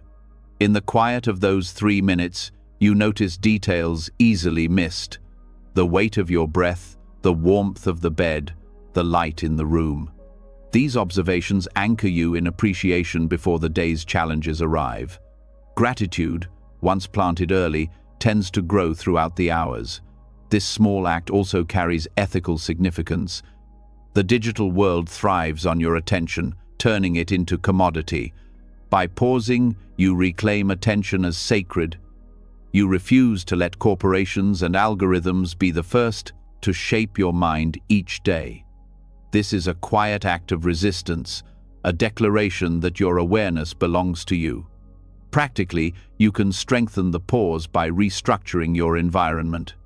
Place your phone outside arm's reach so habit cannot take over. Replace it with a journal, a book of wisdom, or even an empty space. These adjustments make the pause more natural and less forced. The easier it is, the more consistent it becomes. The pause also enhances relationships. If the first moments of your day are consumed by screens, your presence for others is diluted. But if you begin with stillness, you meet loved ones with openness rather than distraction. This subtle shift can transform the tone of households, replacing hurried interactions with genuine connection. On a deeper level, the pause teaches impermanence. The itch to check the phone feels urgent, but if you sit with it, it fades. This reveals that cravings are not commands but passing states. Learning this in the morning carries into the rest of life. You begin to trust that urges, fears, and thoughts all arise and pass if not indulged. Over weeks and months, the pause reshapes your identity. You stop seeing yourself as a victim of digital chaos and start seeing yourself as one who can choose. This strengthens confidence and calm. You realize that a calm life is not about escaping the modern world, but about meeting it from a place of grounded awareness. So tomorrow, before your hand reaches for the screen, let it rest. Take 3 minutes for yourself. Breathe, reflect, notice. Guard the sanctity of your awareness before the world enters. These minutes are not lost, they are the foundation of your day. In them, you remember that life is rare, time is precious, and presence is yours to protect. From this small pause, an entire calm life unfolds. When the mind learns to pause before digital noise, there is space to hear something deeper, the quiet ache of being human. Even in moments of calm, suffering still appears. It comes as loneliness, doubt, fear, grief, or the weight of responsibilities. The natural impulse is to believe this struggle is uniquely yours, that others move through life lighter while you alone carry heaviness. But this is an illusion. Every being struggles. To whisper this truth to yourself each morning softens self-pity and opens the door to compassion. Suffering is universal, though its shapes vary.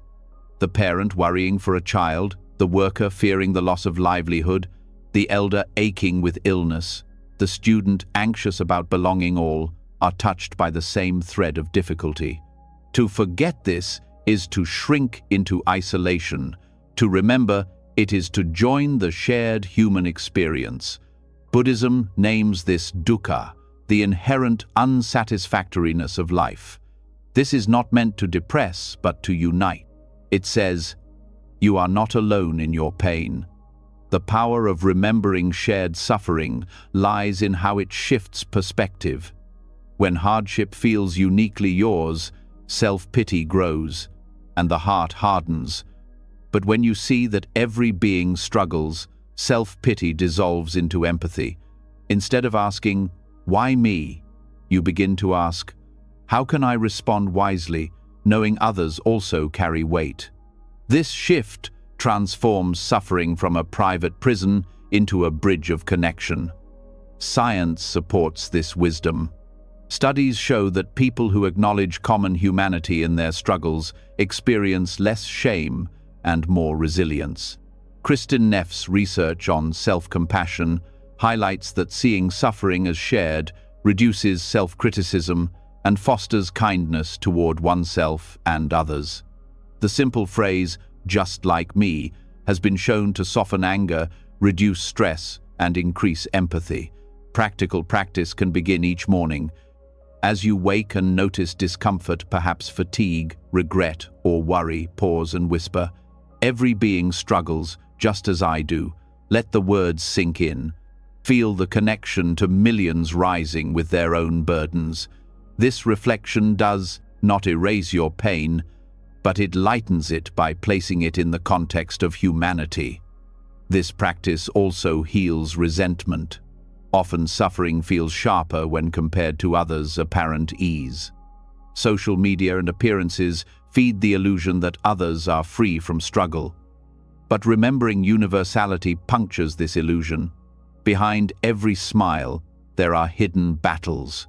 Behind every success, there are unseen sacrifices. By remembering this, envy softens and compassion grows. From a Buddhist perspective, this recognition is the seed of karuna, compassion. Compassion arises not from pitying others, but from recognizing our shared condition. We all age, we all sicken, we all die. We all experience joy and loss. Remembering this awakens tenderness. It makes the heart gentler, less likely to lash out, more likely to extend patience. Practical exercises reinforce the habit. One is the just like me meditation. As you encounter others, silently reflect. This person struggles, just like me. They seek happiness, just like me. They fear loss, just like me. This practice, when begun in the morning, can transform how you interact throughout the day. Strangers become companions, not obstacles. Even those who anger you are seen as fellow sufferers. This awareness also changes how you treat yourself. Instead of isolating in shame, you treat yourself with the same compassion you would offer another. You say, "It is human to suffer. Others feel this too." This recognition prevents suffering from hardening into identity. You are not your pain. You are a being experiencing what all beings experience. The practice also deepens humility. When you see that suffering touches all, you no longer feel separate or special in your pain. This dissolves both arrogance and despair. You are neither uniquely cursed nor uniquely exempt. You are part of the shared flow of life. This truth humbles and equalizes. Compassion that arises from this reflection naturally extends beyond humans. Animals, too, suffer hunger, fear, illness. Ecosystems suffer from exploitation. To recognize shared struggle expands the circle of care to all beings. The phrase, "every being struggles," broadens compassion until it touches all forms of life. This practice is also practical in conflict. When someone speaks harshly or acts unjustly, it is easy to respond with anger. But remembering they also suffer changes the response. You see their action not as pure malice, but as an expression of their own pain. This does not excuse harm, but prevents you from adding more hatred. Instead, you respond with firmness and compassion together. In daily life, the practice prevents despair from isolating you. When grief comes, you remind yourself, countless others grieve this morning too. When anxiety rises, you recall, countless others wake with fear as well. This sharedness brings comfort. You may be suffering, but you are not alone. Humanity itself suffers with you. Over time, this practice reshapes identity. You stop seeing yourself as victim or as exception. You see yourself as human, deeply connected to all. This dissolves the loneliness that magnifies pain. You carry your struggles more lightly because they are not carried alone. So tomorrow, as you wake and feel the weight of being human, whisper softly, "Every being struggles, just as I do." Let those words dissolve self-pity and open compassion. In that remembrance, the heart widens, and suffering becomes not only bearable but transformative. From shared struggle arises shared tenderness, and from that tenderness, the calm life continues to unfold. When compassion is awakened through the remembrance that suffering is shared, the heart begins to loosen its grip on self-pity and isolation. Yet even with compassion alive, another challenge remains: the mind's endless craving for certainty. Each morning, thoughts begin racing ahead. What will happen today? Will I succeed? Will things go wrong? This thirst for control breeds anxiety, because the truth is simple and often resisted. You do not know what will unfold. To step into the day with peace, you must embrace this uncertainty, not as a flaw but as the very texture of life.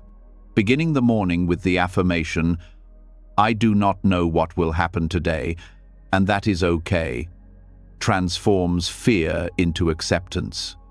It is not resignation but wisdom. The Buddha taught that clinging to permanence and predictability is a root of suffering. To cling is to fight the reality that life is fluid, unpredictable, and uncontrollable. But when you bow to this truth with radical acceptance, you find freedom. Anxiety loosens, resilience grows, and openness blooms. Uncertainty is not an exception, it is the rule. Every moment is unknowable before it arrives.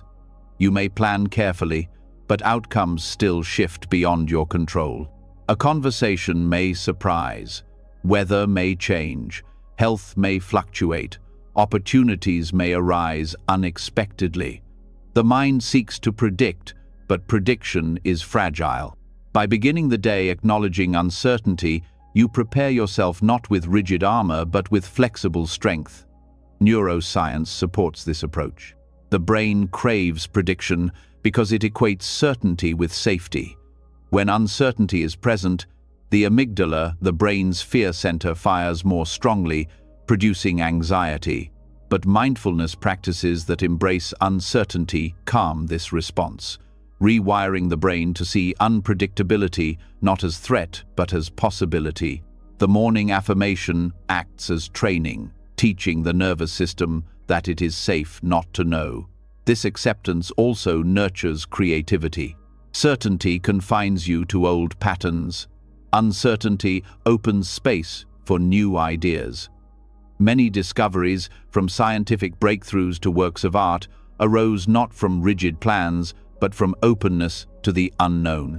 By welcoming uncertainty, you align with creativity's source. The day becomes a canvas rather than a checklist.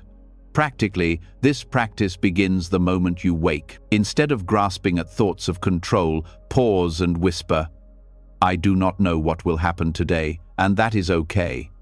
Let the words settle in your body. Feel the tension of control soften. This ritual anchors you in humility and courage. You can reinforce the habit with journaling. Each morning, write one line. "Today is uncertain, and I welcome it." This simple act externalizes the truth, making it harder to forget. Over time, the page becomes a record of trust, evidence that you have survived countless unknowns before and will again. From a Buddhist view, this is aligning with impermanence. The teaching of Anicca reminds us that all conditioned things are in flux. By accepting uncertainty, you accept impermanence. You stop resisting the river's flow and instead learn to move with it. This is not passivity, it is wisdom. The swimmer who fights the current exhausts, while the one who flows with it travels further. This acceptance also strengthens resilience. Life inevitably brings surprises, loss, change, difficulty. The one who demands certainty shatters under them. The one who accepts uncertainty bends and recovers. By training each morning, you cultivate the resilience to meet the unpredictable with steadiness. You stop expecting life to conform to your plans and instead meet it as it is. Relationships also benefit. When you release the demand that others behave predictably, you allow them to be human. Instead of controlling, you listen. Instead of resenting change, you adapt. This creates relationships rooted in presence rather than control. The affirmation, "I do not know," extends beyond yourself to how you hold others. This practice can also dissolve fear of failure. Much anxiety about goals arises from uncertainty. Will I succeed or fail? By accepting not knowing, you free yourself to act without being paralyzed by outcomes. You focus on effort rather than guarantee. This allows deeper engagement and reduces fear. Spiritual traditions echo this truth. Mystics often speak of the cloud of unknowing, a space where control dissolves and presence deepens. Faith in many traditions is not certainty of outcome, but trust in walking without full knowledge.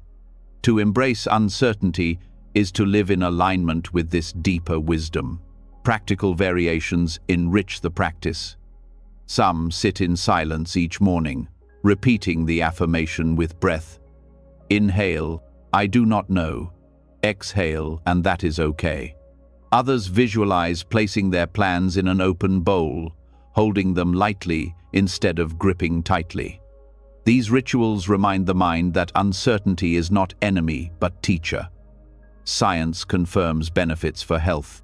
Acceptance-based practices lower cortisol, improve immune function, and reduce chronic anxiety. People who accept uncertainty rather than fight it report greater well-being, better sleep, and improved focus. The nervous system relaxes when it no longer tries to control the uncontrollable. This practice also brings humility. To admit not knowing is to surrender arrogance. It opens space for curiosity and learning. The one who claims certainty cannot grow. The one who admits uncertainty learns daily. This humility is strength, not weakness. Over time, the affirmation reshapes your identity. You no longer define yourself as controller of outcomes, but as participant in unfolding mystery. This brings both peace and wonder. Life becomes less about securing guarantees and more about meeting what arises with openness. So tomorrow, as you rise, let your first words be, I do not know what will happen today, and that is okay. Carry them like a mantra. Let them soften anxiety, open creativity, deepen humility, and strengthen resilience. In embracing uncertainty, you step into the calm life not by controlling the world, but by trusting yourself to walk steadily through its unknowns.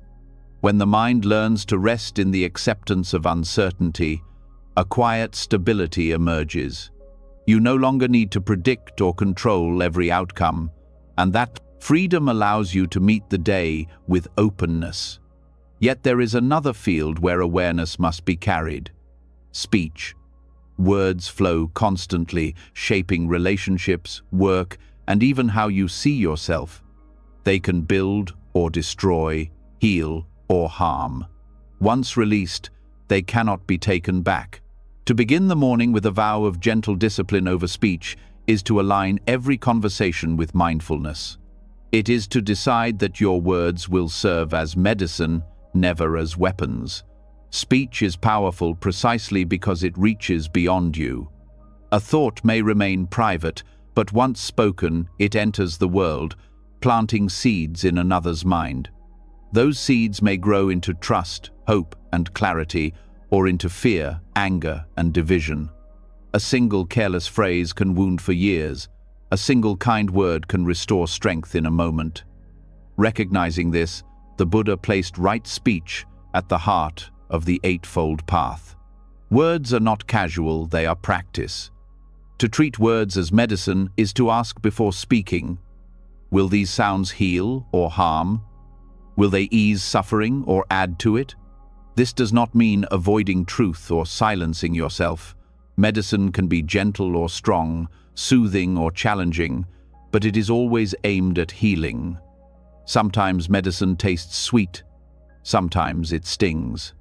The measure is not comfort but compassion. Modern psychology confirms the weight of speech. Research shows that words of support and encouragement lower stress hormones, regulate heart rate, and strengthen immune function. Conversely, harsh words increase cortisol, inflame conflict, and damage long-term trust. The body listens to words as deeply as the mind. Your speech does not only affect others, it shapes your own physiology. Practical discipline begins with awareness. In the morning, pause and vow silently, today, may my words be medicine. This vow sets intention before conversations begin. It does not guarantee perfection, but it shifts your posture.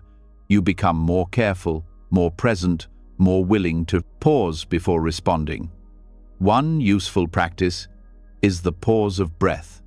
Before speaking, take a single breath and ask, "Is this true? Is this kind? Is this necessary?" This echoes the Buddha's teaching that right speech is truthful, beneficial, and timely. If the words do not pass this filter, silence becomes the medicine. Sometimes the best word is none at all.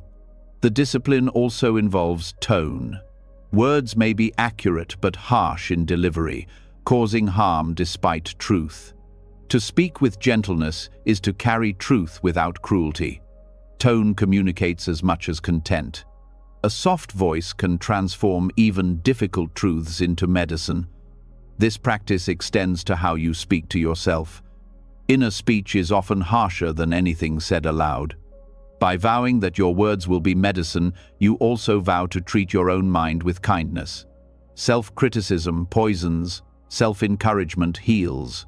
The vow is incomplete if it excludes the dialogue within. Daily life offers countless opportunities. In traffic, instead of cursing, you might choose silence. At work, instead of gossip, you might choose honesty or restraint. With loved ones, instead of irritation, you might choose patience. Each choice becomes training in discipline. Over time, the habit of mindful speech reshapes character itself. From a Buddhist lens, speech is karmic. Every word plants seeds that ripen later. A careless joke may sprout as mistrust, a sincere apology as reconciliation. To recognize this is to treat every utterance as sacred. The vow of mindful speech each morning acknowledges this karmic responsibility.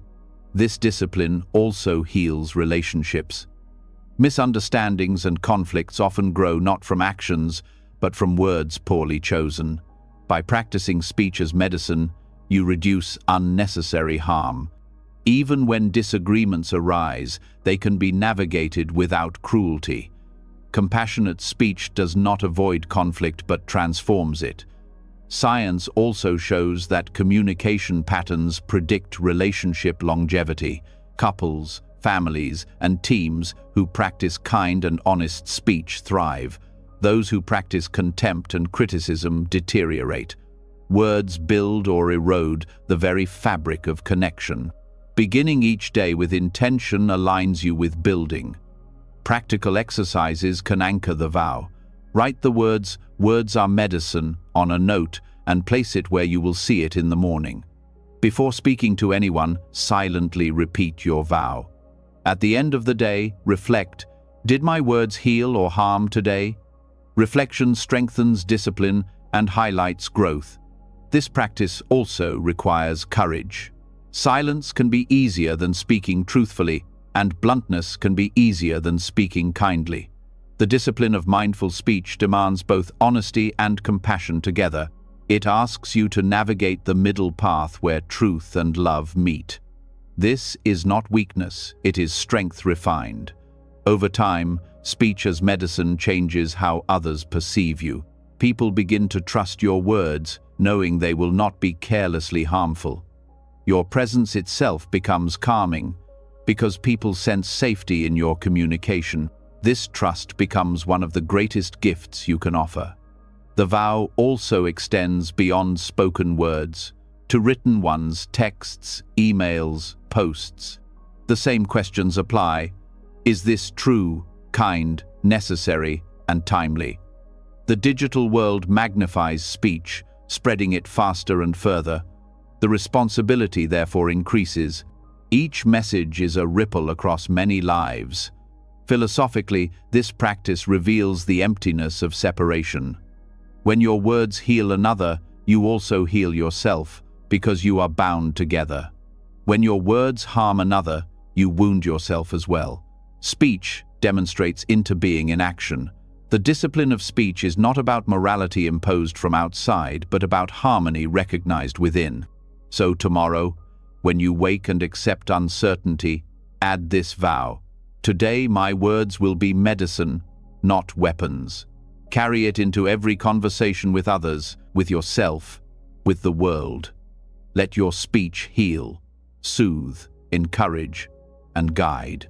In this gentle discipline lies the power to turn ordinary interactions into sacred practice and to continue weaving the calm life with every word spoken. When words are guided with the vow to heal rather than harm, life takes on a softer quality. Conversations become more mindful, relationships more stable, and the mind itself more peaceful. Yet speech is only one stream of daily living. The quiet, repetitive actions that fill the day, washing dishes, folding clothes, brushing teeth, boiling water, often slip by unnoticed. They seem trivial, interruptions between important tasks. But this view overlooks a profound truth. The ordinary is the very place where awakening hides. To turn mundane chores into sacred rituals is to discover meditation woven into the fabric of daily life. Every act, no matter how small, carries potential for presence. The toothbrush moving across teeth, the kettle humming before it boils, the slow tying of shoelaces, these are not empty gestures. They are invitations to return to the moment. The Buddha taught that mindfulness is not confined to sitting cross-legged in silence. It can be practiced in every activity. When you infuse ordinary tasks with awareness, they shift from burdens to blessings, from chores to rituals. This shift requires no elaborate ceremonies. It begins with intention. To brush your teeth as meditation is to feel each motion fully. The texture of bristles, the taste of paste, the rhythm of breath. To boil water as ritual is to hear the gradual rise of bubbles, to feel the anticipation of warmth, to notice gratitude for something as simple as clean water. To tie shoes with presence is to honor the hands that move, the fabric that supports, the body that will walk. These acts become prayers without words. Modern psychology affirms this transformation. Studies in mindfulness show that attention to routine tasks lowers stress, reduces rumination, and increases satisfaction. When the mind is present, even the simplest activities generate calm. This is because mindfulness interrupts autopilot, breaking cycles of worry and distraction. Each ordinary act becomes grounding, anchoring the mind in now. To turn chores into rituals is also to resist cultural conditioning.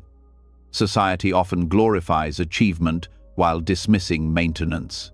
Cooking, cleaning, or tending to the body are treated as lesser, as though real life exists only in extraordinary moments. But without maintenance, no extraordinary moment could occur.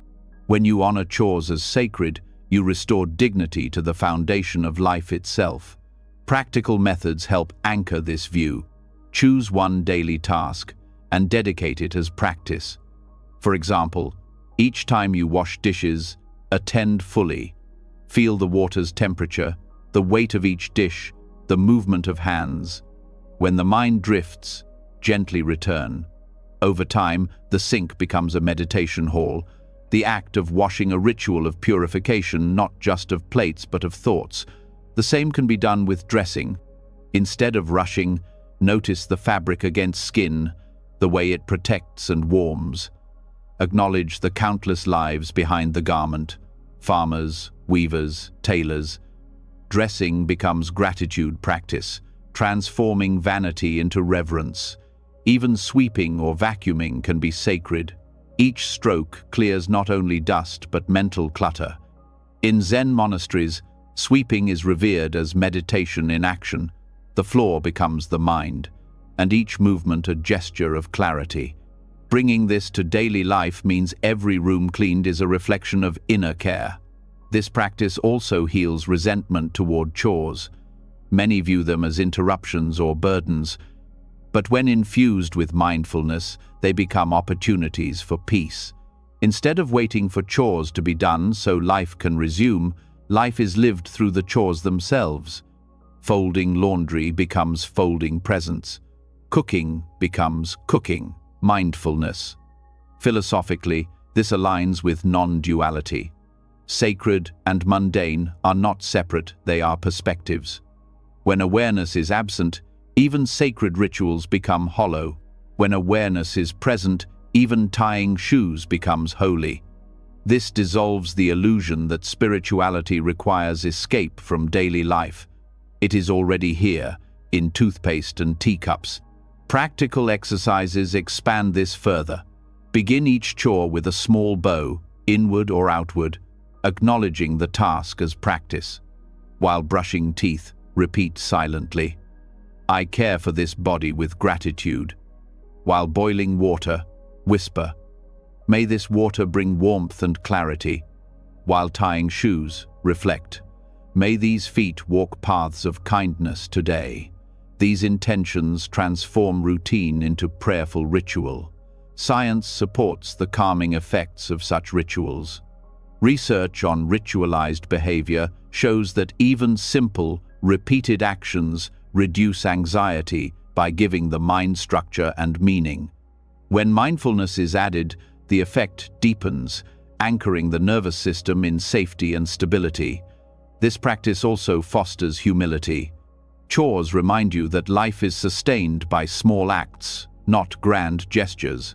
No matter how powerful or successful, everyone must eat, clean, and tend to the body. To honor these acts as sacred is to embrace equality. Greatness is not above chores, it is found within them. Relationships also benefit. When chores are shared mindfully, they become opportunities for connection rather than conflict. Cooking together with awareness transforms meals into communion. Cleaning together becomes teamwork, dissolving resentment. Even small acts of service, washing a cup for another, preparing tea, become silent expressions of love. Turning chores into rituals also deepens gratitude for resources. As you use water, reflect on its source, the rivers and rains that made it possible. As you cook rice, acknowledge the farmers and earth that nourished it. This awareness prevents waste and cultivates responsibility. Consumption shifts into communion. Over time, this practice reshapes your sense of life's value. Extraordinary moments no longer define meaning. Ordinary ones do. You stop chasing rare highlights and begin cherishing daily rhythms. Life becomes fuller, not because circumstances change, but because attention does. So tomorrow, when you wake and move into routine, pause. Do not dismiss the brushing of teeth, the boiling of water, the tying of shoes.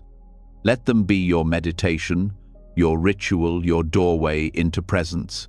Each act, when done with awareness, becomes sacred.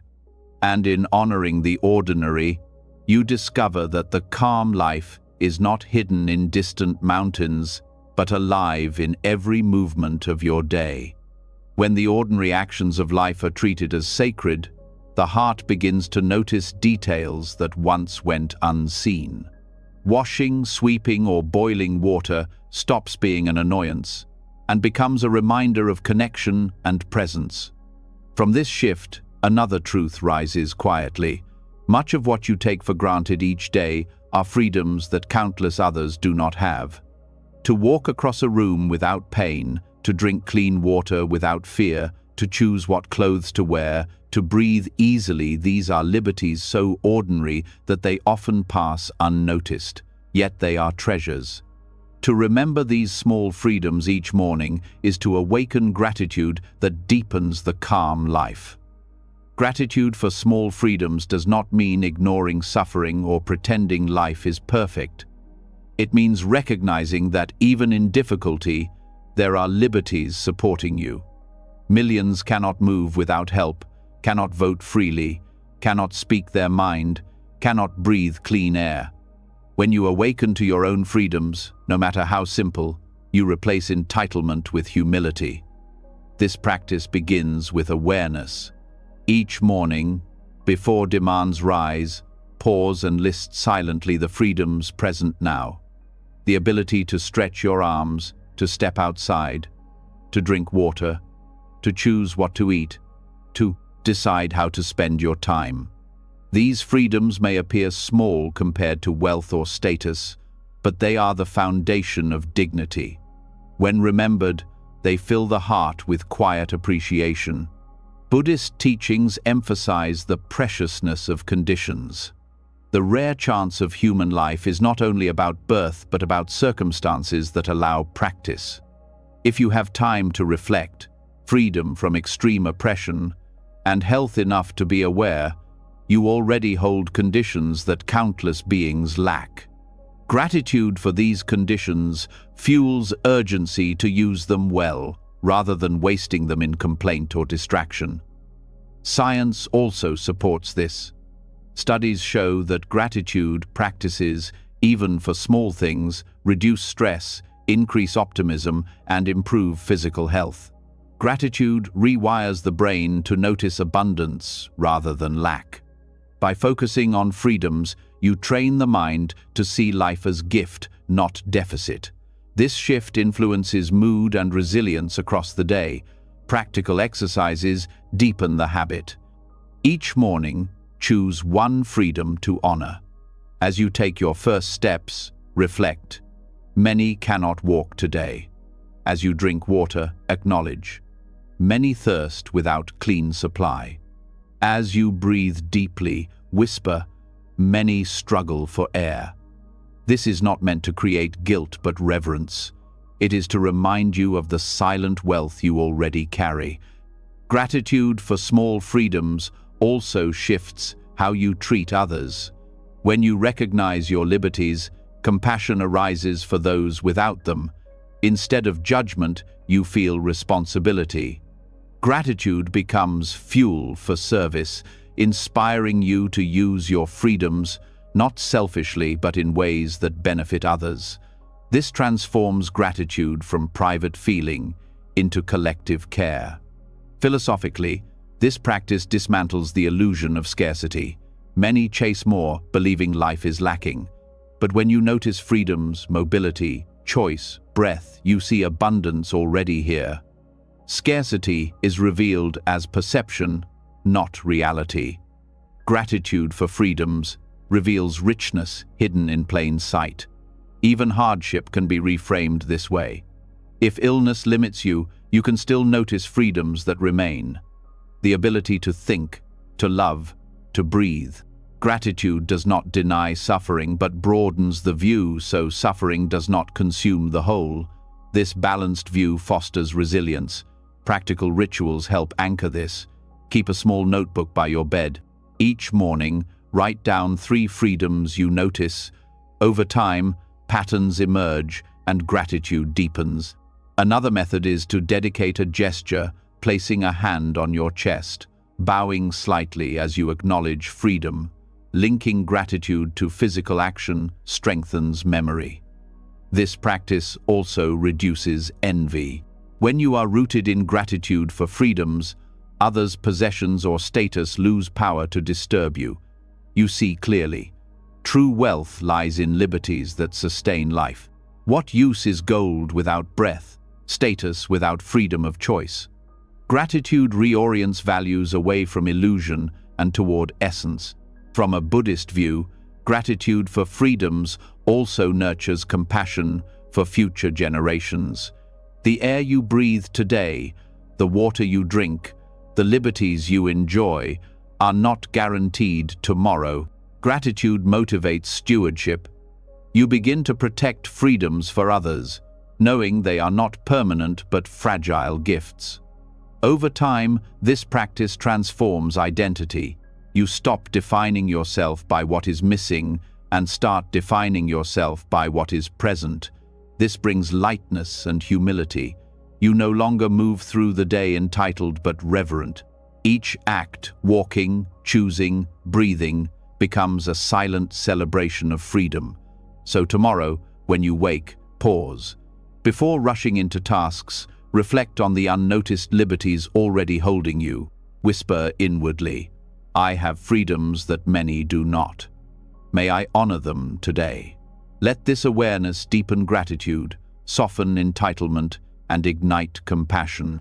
In cherishing small freedoms, you discover that the calm life is not built on extraordinary wealth, but on the quiet riches of everyday liberty. When gratitude for small freedoms takes root, the heart naturally turns toward responsibility.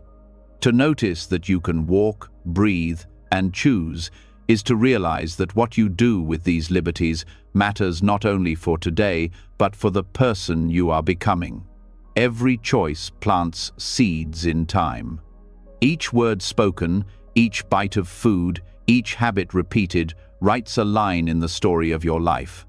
The one who will live with the consequences is not some stranger, it is your future self.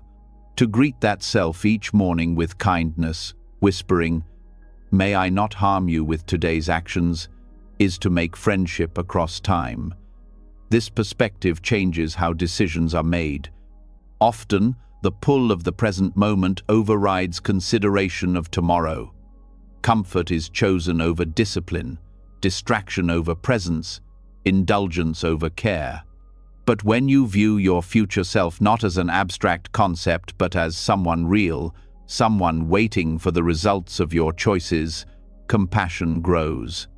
You stop treating the future as a dumping ground for neglected responsibility and begin treating it as a friend deserving of care. The Buddha often emphasized cause and effect, karma as the natural unfolding of actions. Every deed has results, every choice carries weight.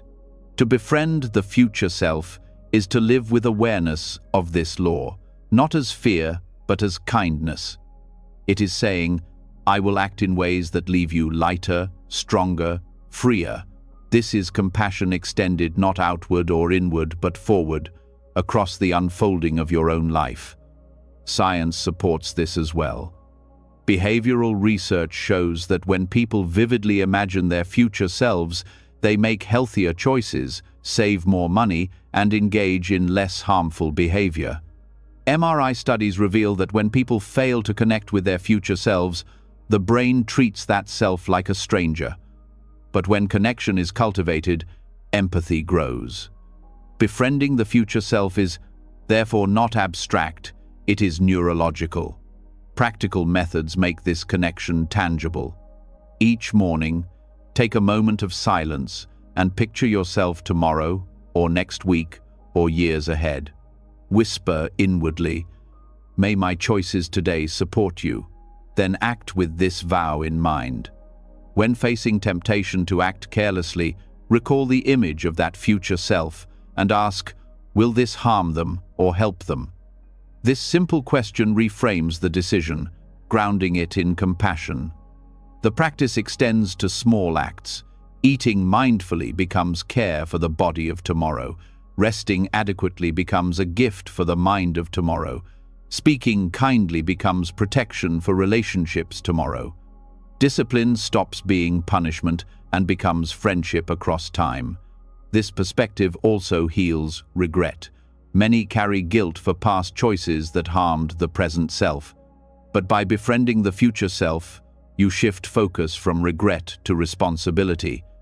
You cannot rewrite yesterday, but you can act today in ways that ease tomorrow. This shift empowers rather than paralyzes. Philosophically, this practice reveals the illusion of separation between present and future. Time flows, but the self who lives tomorrow is born from today's actions. By caring now, you care then. By neglecting now, you harm then. Recognizing this dissolves apathy and awakens stewardship. Compassion deepens as well. Once you learn to extend kindness to your own future, you naturally extend it to the futures of others. You begin to ask, how will my choices affect their tomorrow? This widens responsibility to family, community, and even the planet. Befriending the future self ripples outward into befriending future generations. Practical exercises reinforce the habit. Write a brief letter to your future self each morning. One sentence of encouragement, one vow of care. Over weeks, reading these notes strengthens the bond across time. Another method is visualization. Before a decision, close your eyes and picture your future self receiving its results. Let compassion guide the choice. This practice also reshapes ambition. Goals are no longer about distant achievement, but about daily care. Instead of obsessing over where you will be in 10 years, you focus on what will leave tomorrow lighter. The future becomes less about fantasy and more about friendship. Science again supports this. Studies in self-regulation show that people who develop empathy for their future selves experience less procrastination and more persistence. By seeing the self of tomorrow as worthy of kindness, they align their actions with long-term well-being. Over time, this practice changes identity. You no longer see yourself as fragmented across time, but as continuous. The present self becomes guardian, the future self becomes companion. This continuity brings integrity, because your choices are aligned not only with now, but with what is to come. So tomorrow morning, when you rise and honor the freedoms you carry, take one step further. Whisper inwardly, "May I not harm you with today's actions." Picture the self who will wake tomorrow, who will live with the echoes of today. Treat them as a friend, deserving of care. From this vow, decisions soften, discipline becomes compassion, and life itself becomes a gift shared across time. When kindness is extended to the self you will meet tomorrow, the present moment grows steadier. You begin to see that life is not only about chasing accomplishments, but also about protecting your own well-being across time. Yet even as this wisdom settles, another pressure often arises: the constant demand to prove, to perform, to stand out. The world whispers endlessly, "Be exceptional, achieve more, impress others." This whisper becomes a burden that crushes calm. The antidote is found in a quieter truth: the courage to be ordinary. To wake each morning and reflect, "I do not need to prove anything today. I can simply be," is to reclaim peace from the grip of performance. Ordinariness is not failure, it is freedom. It is the release of the weight that comes from endless comparison and striving. The Buddha himself lived simply, walking barefoot, begging for alms, sitting in silence. His greatness was not in worldly success, but in ordinary presence. To embrace ordinariness is to align with this simplicity, to remember that value is not in how loudly you shine, but in how deeply you live. Modern society amplifies the fear of being ordinary. Images of achievement, flood screens, daily promotions, perfect bodies, exotic travels. The mind absorbs these signals and concludes, "Who I am is not enough." But this belief breeds exhaustion. The courage to be ordinary cuts through illusion. It affirms that your worth is not tied to performance or appearance, but to the simple fact of being alive. Psychology supports this.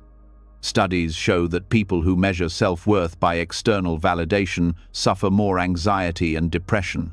Conversely, those who embrace intrinsic value, being enough without proof, experience greater well-being and resilience. Ordinary does not mean dull, it means unburdened. It is choosing authenticity over performance. Practically, this reflection begins each morning.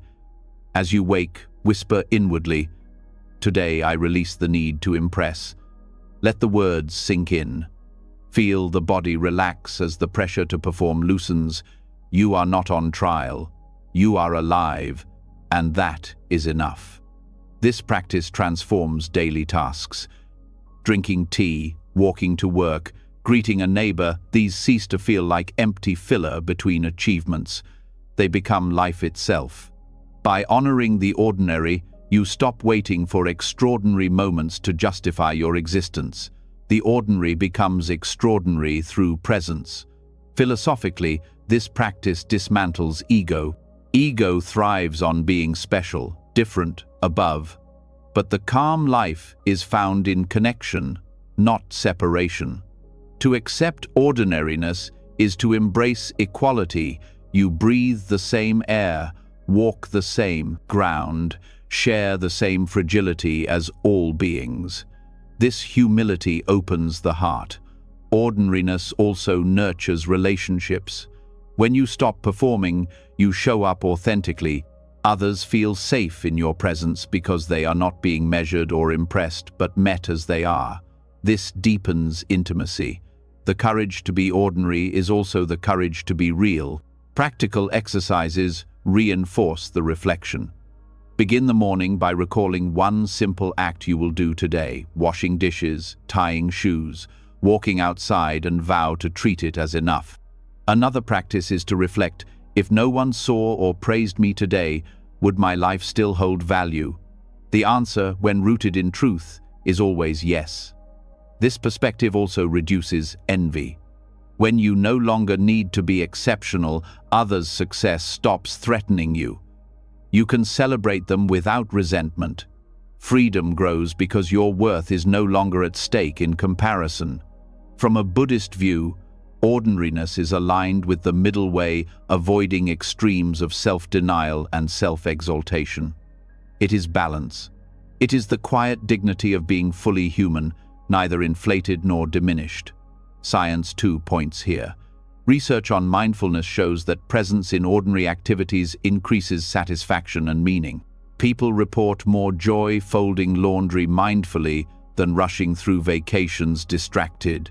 Meaning is not in scale but in attention. Over time, the courage to be ordinary reshapes identity. You no longer define yourself by performance but by presence. This brings deep relief. You stop striving to become extraordinary and begin resting in the truth that you are already enough. So tomorrow, when you wake and greet your future self with kindness, take one more step. Whisper softly, "Today I do not need to prove myself. May I have the courage to be ordinary." In that reflection, the burden of performance dissolves, and the day opens wide, not as a stage for achievement, but as a space for being fully alive.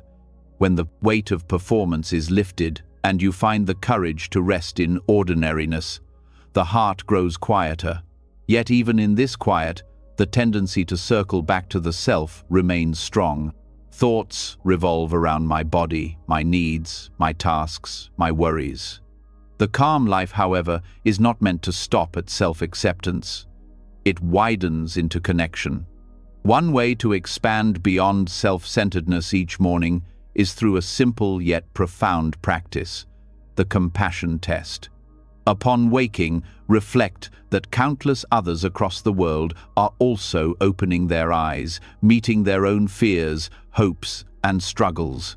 This practice shifts perspective instantly. The moment you realize you are not the only one rising into uncertainty, your suffering feels less isolating. The awareness that billions are waking at the same time brings humility and tenderness. Somewhere, a child is rising with joy. Elsewhere, someone wakes to illness, to grief, to hunger, or to love. Life unfolds everywhere, and by recognizing this, you step into the truth of shared humanity. Buddhist teachings speak often of boundless compassion, karuna that extends without boundary, like sunlight. The compassion test is a doorway into this boundlessness. It asks you to see others as not separate, but as companions in the human journey. Their fears echo yours, their joys mirror yours, their fragility matches yours. To visualize this each morning is to soften the ego's grip and awaken empathy. Science affirms the power of such perspective-taking. Studies show that when people practice imagining others' experiences, empathy circuits in the brain strengthen. Compassion meditation reduces bias, increases patience, and even shifts behavior toward generosity. The compassion test, though simple, is grounded in both ancient wisdom and modern evidence. Practically, the practice begins as you wake. Before rushing into tasks, close your eyes and reflect. Just as I am waking, so are millions of others.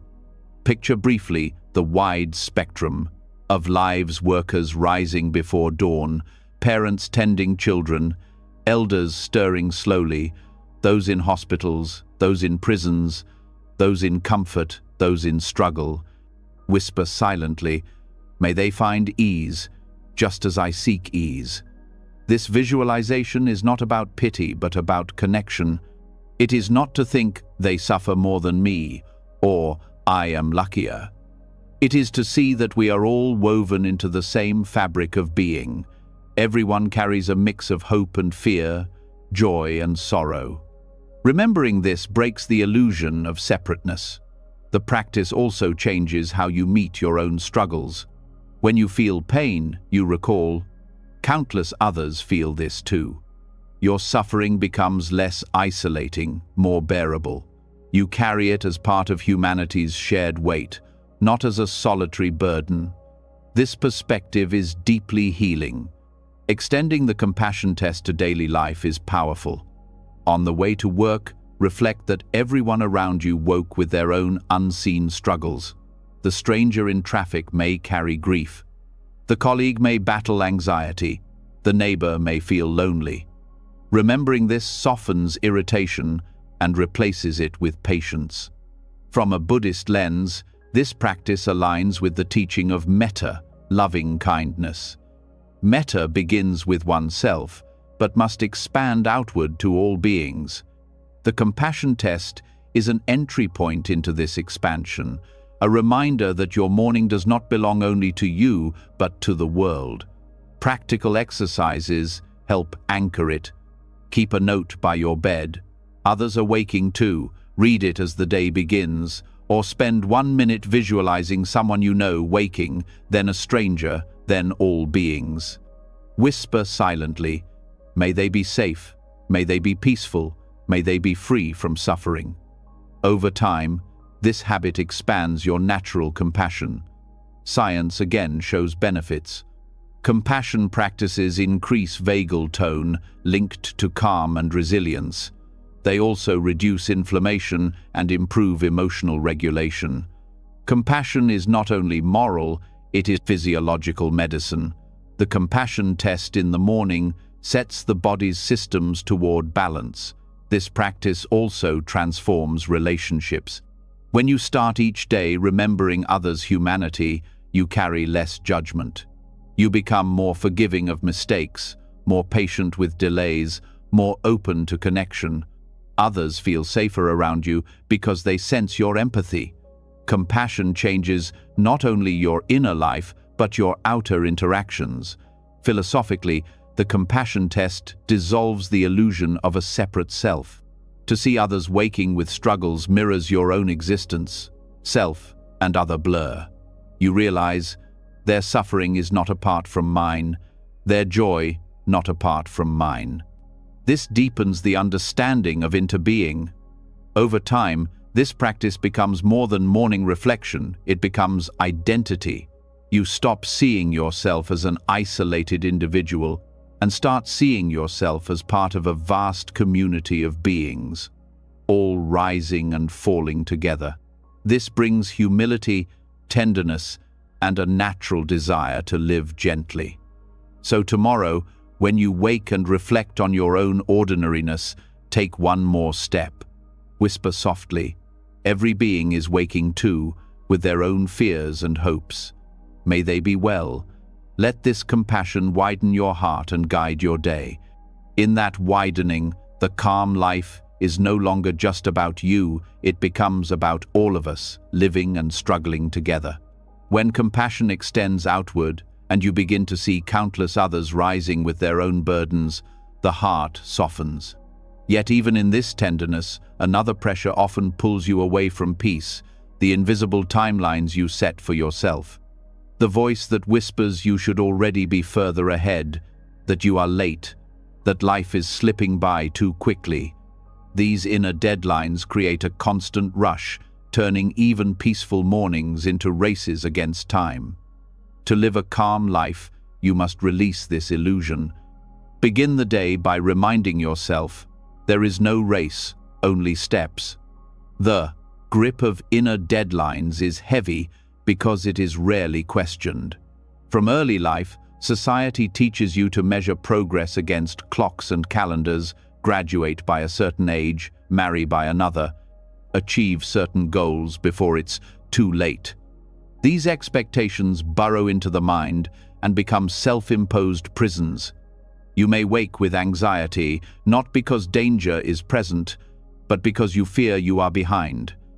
To let go of these imagined timelines is to step out of the prison and into freedom. The Buddha often taught that clinging to becoming is a source of suffering, the craving to arrive somewhere better, more accomplished, more secure, keeps the mind restless. When you pause and affirm, there is no race, only steps, you loosen this craving. You accept life as unfolding, not as a competition. This softens urgency and replaces it with presence. Science also sheds light on this. Studies show that time pressure increases cortisol and weakens decision-making. When people feel rushed, they act reactively, often with less wisdom. But when the mind is not under imagined deadlines, clarity and creativity increase. By reminding yourself that life is steps, not race, you give the nervous system space to function at its best. Practical reflection each morning is key. As you wake, notice if the mind is already rushing. Perhaps thoughts of being late or not achieving enough appear. Pause and whisper, "I am not behind." There is no race. Life is steps, and this step is enough. Let the words settle in the body. Notice the shoulders relax, the breath slow. This affirmation realigns you with reality. This practice also reshapes goals. Goals are not abandoned, but their grip softens. You still move forward, but without urgency that poisons the journey. When you let go of inner deadlines, progress becomes exploration, not desperation. You allow yourself to grow at the pace of life, not at the pace of comparison. Practical exercises help. Write down one goal you feel pressured by. Next to it, write, "I release the deadline. I will walk step by step." Each time the anxiety arises, return to this note. Another practice is mindful walking in the morning, taking slow steps and repeating inwardly, "There is no race, only steps." The body teaches the mind what the words mean. Philosophically, this practice challenges the illusion of control. Deadlines create the false sense that you can dictate the pace of life. But much is beyond your control. Health, opportunities, encounters, endings. To let go of deadlines is to accept reality. Life unfolds as it will. You can walk steadily, but you cannot force arrival. Compassion grows here as well. When you release your own inner deadlines, you stop judging others for theirs. You no longer measure people against artificial clocks who married when, who succeeded earlier, who advanced faster. Instead, you honor each journey as unique. This dissolves envy and softens judgment. From a Buddhist perspective, this is right effort. Effort guided by compassion and wisdom, not by pressure and craving. Right effort moves steadily, patiently, without burning the mind with urgency. By aligning with this, you live in balance. Over time, letting go of inner deadlines transforms daily life. Meals are no longer rushed, conversations no longer half-heard, mornings no longer wasted in anxiety. Each step feels sufficient because you no longer measure it against an imagined finish line. Life becomes lighter because the race was always illusion. So tomorrow morning, when you wake and recall the struggles shared by others, take one more step. Whisper to yourself, "There is no race, only steps." May I walk gently today. Let this reflection dissolve urgency and replace it with presence. In doing so, you reclaim your life from the tyranny of time and step fully into the calm life where every moment is enough. When the weight of inner deadlines loosens and you remember that life is only steps, not a race, a deeper question often arises. If there is no finish line, How do I know where I am going? The mind longs for maps, for certainty, for a clear picture of what the journey should look like. Yet life rarely offers such clarity. Plans shift, directions change, and what once seemed certain dissolves overnight. The path is walked not with a map in hand, but with trust in each step. To wake each morning and affirm, even without knowing the full journey, I can take one mindful step, is to live with faith in the unfolding. Trusting the path without knowing the map is not blind naivety. It is an act of courage rooted in presence. The Buddha often emphasized that the path is revealed by walking. Insight arises not by waiting for perfect clarity, but by living attentively. Each step, when taken with mindfulness, creates the conditions for the next. The map forms under your feet as you move. The craving for certainty is strong because the unknown feels threatening. Neuroscience shows that uncertainty activates the brain's fear centers, producing anxiety. The mind seeks control, constructing plans and predictions to feel secure. But the truth remains, no one has the full map. Illness, loss, chance encounters, and shifts in circumstance redraw life constantly. To cling to maps that do not exist is to suffer. To trust the path instead is to release fear and live with openness. Practical reflection can anchor this trust. Each morning, pause and whisper inwardly, I do not need the whole map. One step is enough. Then direct your attention to the first act of the day, rising from bed, stretching, drinking water. Do it mindfully, as if laying the first stone of a road. This ritual teaches the body and mind that clarity grows from movement, not from endless planning. This practice does not mean rejecting goals. It means holding them lightly. You can set intentions, but you do not cling to fixed routes. You allow detours, trust redirections, and adapt when conditions change. This flexibility is resilience. Life bends, so must you. Philosophically, trusting the path aligns with the Buddhist teaching of dependent origination. Conditions give rise to the next conditions. The path unfolds through interconnection, not through rigid maps. To trust this law is to walk with humility, knowing you cannot control all factors but can meet them wisely. This perspective also nurtures patience. Without a map, you are not rushing to a destination, you are attending to the journey. Each step becomes meaningful because it is the only one available. By honoring it fully, you discover that the path itself is the purpose, not the imagined end. Practical exercises deepen this trust. One is mindful journaling. Each morning, write one intention for the day, not a complete plan. At night, reflect on how the day unfolded differently from expectation. Over time, you see that unpredictability carries its own wisdom. Another is walking meditation. Take 10 slow steps, focusing only on the movement of each foot. This practice embodies the truth that one step is enough. Trusting the path also transforms fear of failure. Without a map, there is no fixed destination to miss. Each choice becomes exploration, not test. This dissolves pressure and opens creativity. You try, you learn, you adjust. Each outcome becomes part of the path. Science again supports this. Studies on uncertainty tolerance show that people who accept ambiguity experience less stress and greater adaptability. Trust in process, rather than obsession with outcome, strengthens mental health. The affirmation each morning, one step is enough, rewires the brain to relax in uncertainty. Relationships also shift. When you release the demand for others to fit your map, you allow them to walk their own paths. You meet them with curiosity instead of control. This deepens compassion and reduces conflict. Each person's journey is unique, and trust honors that truth. This practice also heals regret. Looking back, the mind often says, "I should have known, I should have planned better." But the reality is you did not have the map then, and you do not have it now. Trusting the path means forgiving yourself for not knowing.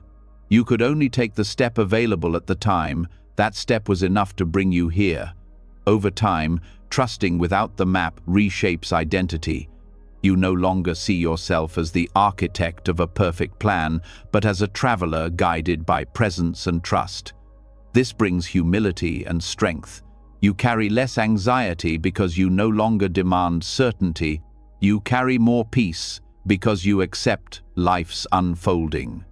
So tomorrow morning, when you wake and feel the urge to predict or control the entire day, pause, whisper softly, "I can trust the path without knowing the map." May this step be enough. Let this affirmation guide you into the day. In that trust, anxiety softens, presence deepens, and the calm life reveals itself one step at a time. When you learn to trust the path without demanding the entire map, life becomes lighter. You begin to walk without the weight of needing to know every turn. Yet even with this freedom, there is often another burden carried quietly, the belief that past mistakes define today. The mind replays failures, regrets, or missed chances, whispering that you cannot move forward until you fix what is behind you. This is the voice that traps you in yesterday's story. The antidote is found in a simple yet profound affirmation. No matter what happened yesterday, today I can begin anew. The joy of beginning again is not about erasing the past, but about releasing its hold. Every sunrise brings a reset, a chance to step into the present without the chains of old patterns. To wake with this awareness is to claim your life back from regret. You recognize that growth is not linear but cyclical like seasons. You are allowed to start over, again and again. Buddhism calls this beginner's mind, the state of openness and curiosity that sees each moment as fresh. The Buddha himself taught that clinging to what is past is suffering. To begin anew is to practice non-attachment, to let the river of life flow instead of damming it with memory. Each morning offers an invitation. Drop what is finished, carry forward only the wisdom, and meet the day as if it is your first. This practice heals shame.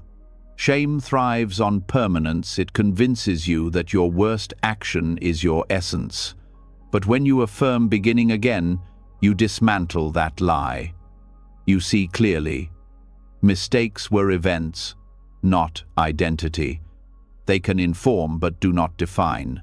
Beginning again is self-compassion in action, an acknowledgement that you are worthy of renewal. Science supports this possibility. Studies in neuroplasticity show that the brain rewires continuously. Old habits can fade, new pathways can form. Beginning again is not only spiritual, it is biological. Each day truly offers the chance to think differently, to act differently, to live differently. Practical reflection anchors this truth. Upon waking, whisper, "Yesterday is complete. Today is new." Breathe deeply, letting the exhale carry the residue of the past. Feel the body relax as the mind releases its grip. In this simple ritual, you reclaim today as your own. Daily rituals reinforce the practice. Take a shower as though washing off yesterday, or open a window to let in new air as symbol of new beginning. These physical acts give form to the inner vow. Over time, the body associates mornings with cleansing and renewal, making it easier to let go. This practice also reshapes relationships. Often conflict persists because old words and wounds are carried forward. But when you commit to beginning again, you approach loved ones as if meeting them anew. This does not erase accountability but invites reconciliation. Each day becomes an opportunity to forgive, to listen freshly, to love again. Philosophically, the joy of beginning again reveals impermanence as blessing. What is painful fades. What is broken can heal. What is lost can lead to new paths. To begin anew is to embrace impermanence, not as threat, but as hope. If nothing is fixed, everything can change. This reflection also fuels resilience. Life inevitably brings failures and disappointments. Without the ability to begin again, these would crush the spirit. With it, they become stepping stones. Beginning again transforms failure into feedback, regret into wisdom, endings into doorways. Practical exercises help deepen the habit. Keep a journal titled New Beginnings. Each morning, write one sentence. Today, I start fresh. Note what you release and what you choose to carry forward. Over weeks, you will see patterns of renewal, proof that you have begun again countless times and can continue to do so. From a Buddhist view, each breath is beginning again. Inhaling, you begin. Exhaling, you release. Meditation itself is constant renewal. Each time the mind wanders, you return. There is no failure, only beginning again. To carry this attitude into mornings is to live meditation in daily life. This practice also nurtures joy. Renewal carries lightness, the relief of not being chained to the past. Joy arises not from perfection but from possibility. Beginning again is permission to play, to explore, to rediscover. It opens the heart to wonder. Over time, this perspective reshapes identity. You no longer see yourself as stuck but as fluid, capable of renewal. You stop defining yourself by history and start defining yourself by presence. This shift is liberation. So tomorrow, when you wake, do not let yesterday's shadows dictate your light. Whisper softly, no matter what happened yesterday, today I can begin anew. Let this truth fill you with relief, courage, and joy. For in each dawn lies rebirth, and in rebirth lies the calm life renewed endlessly, step by step. Every morning is an unrepeatable chance. The breath that greets you at dawn, the reminder that you already have enough, the release of yesterday's weight, the acceptance that everything changes, and the humble gratitude of simply waking all of it is the foundation of a calm life. These are not lofty ideas reserved for monks on mountaintops. They are simple truths waiting at the edge of your bed each day. When you begin your mornings with these 5 reflections, you step into the world lighter, clearer, and more compassionate. You carry not just routine, but wisdom. So now, it's your turn. Which of these 5 morning practices spoke to you the most? Was it the power of the first breath, the freedom of letting go, or the peace of impermanence? Share it in the comments. I'd love to know how you'll begin tomorrow differently.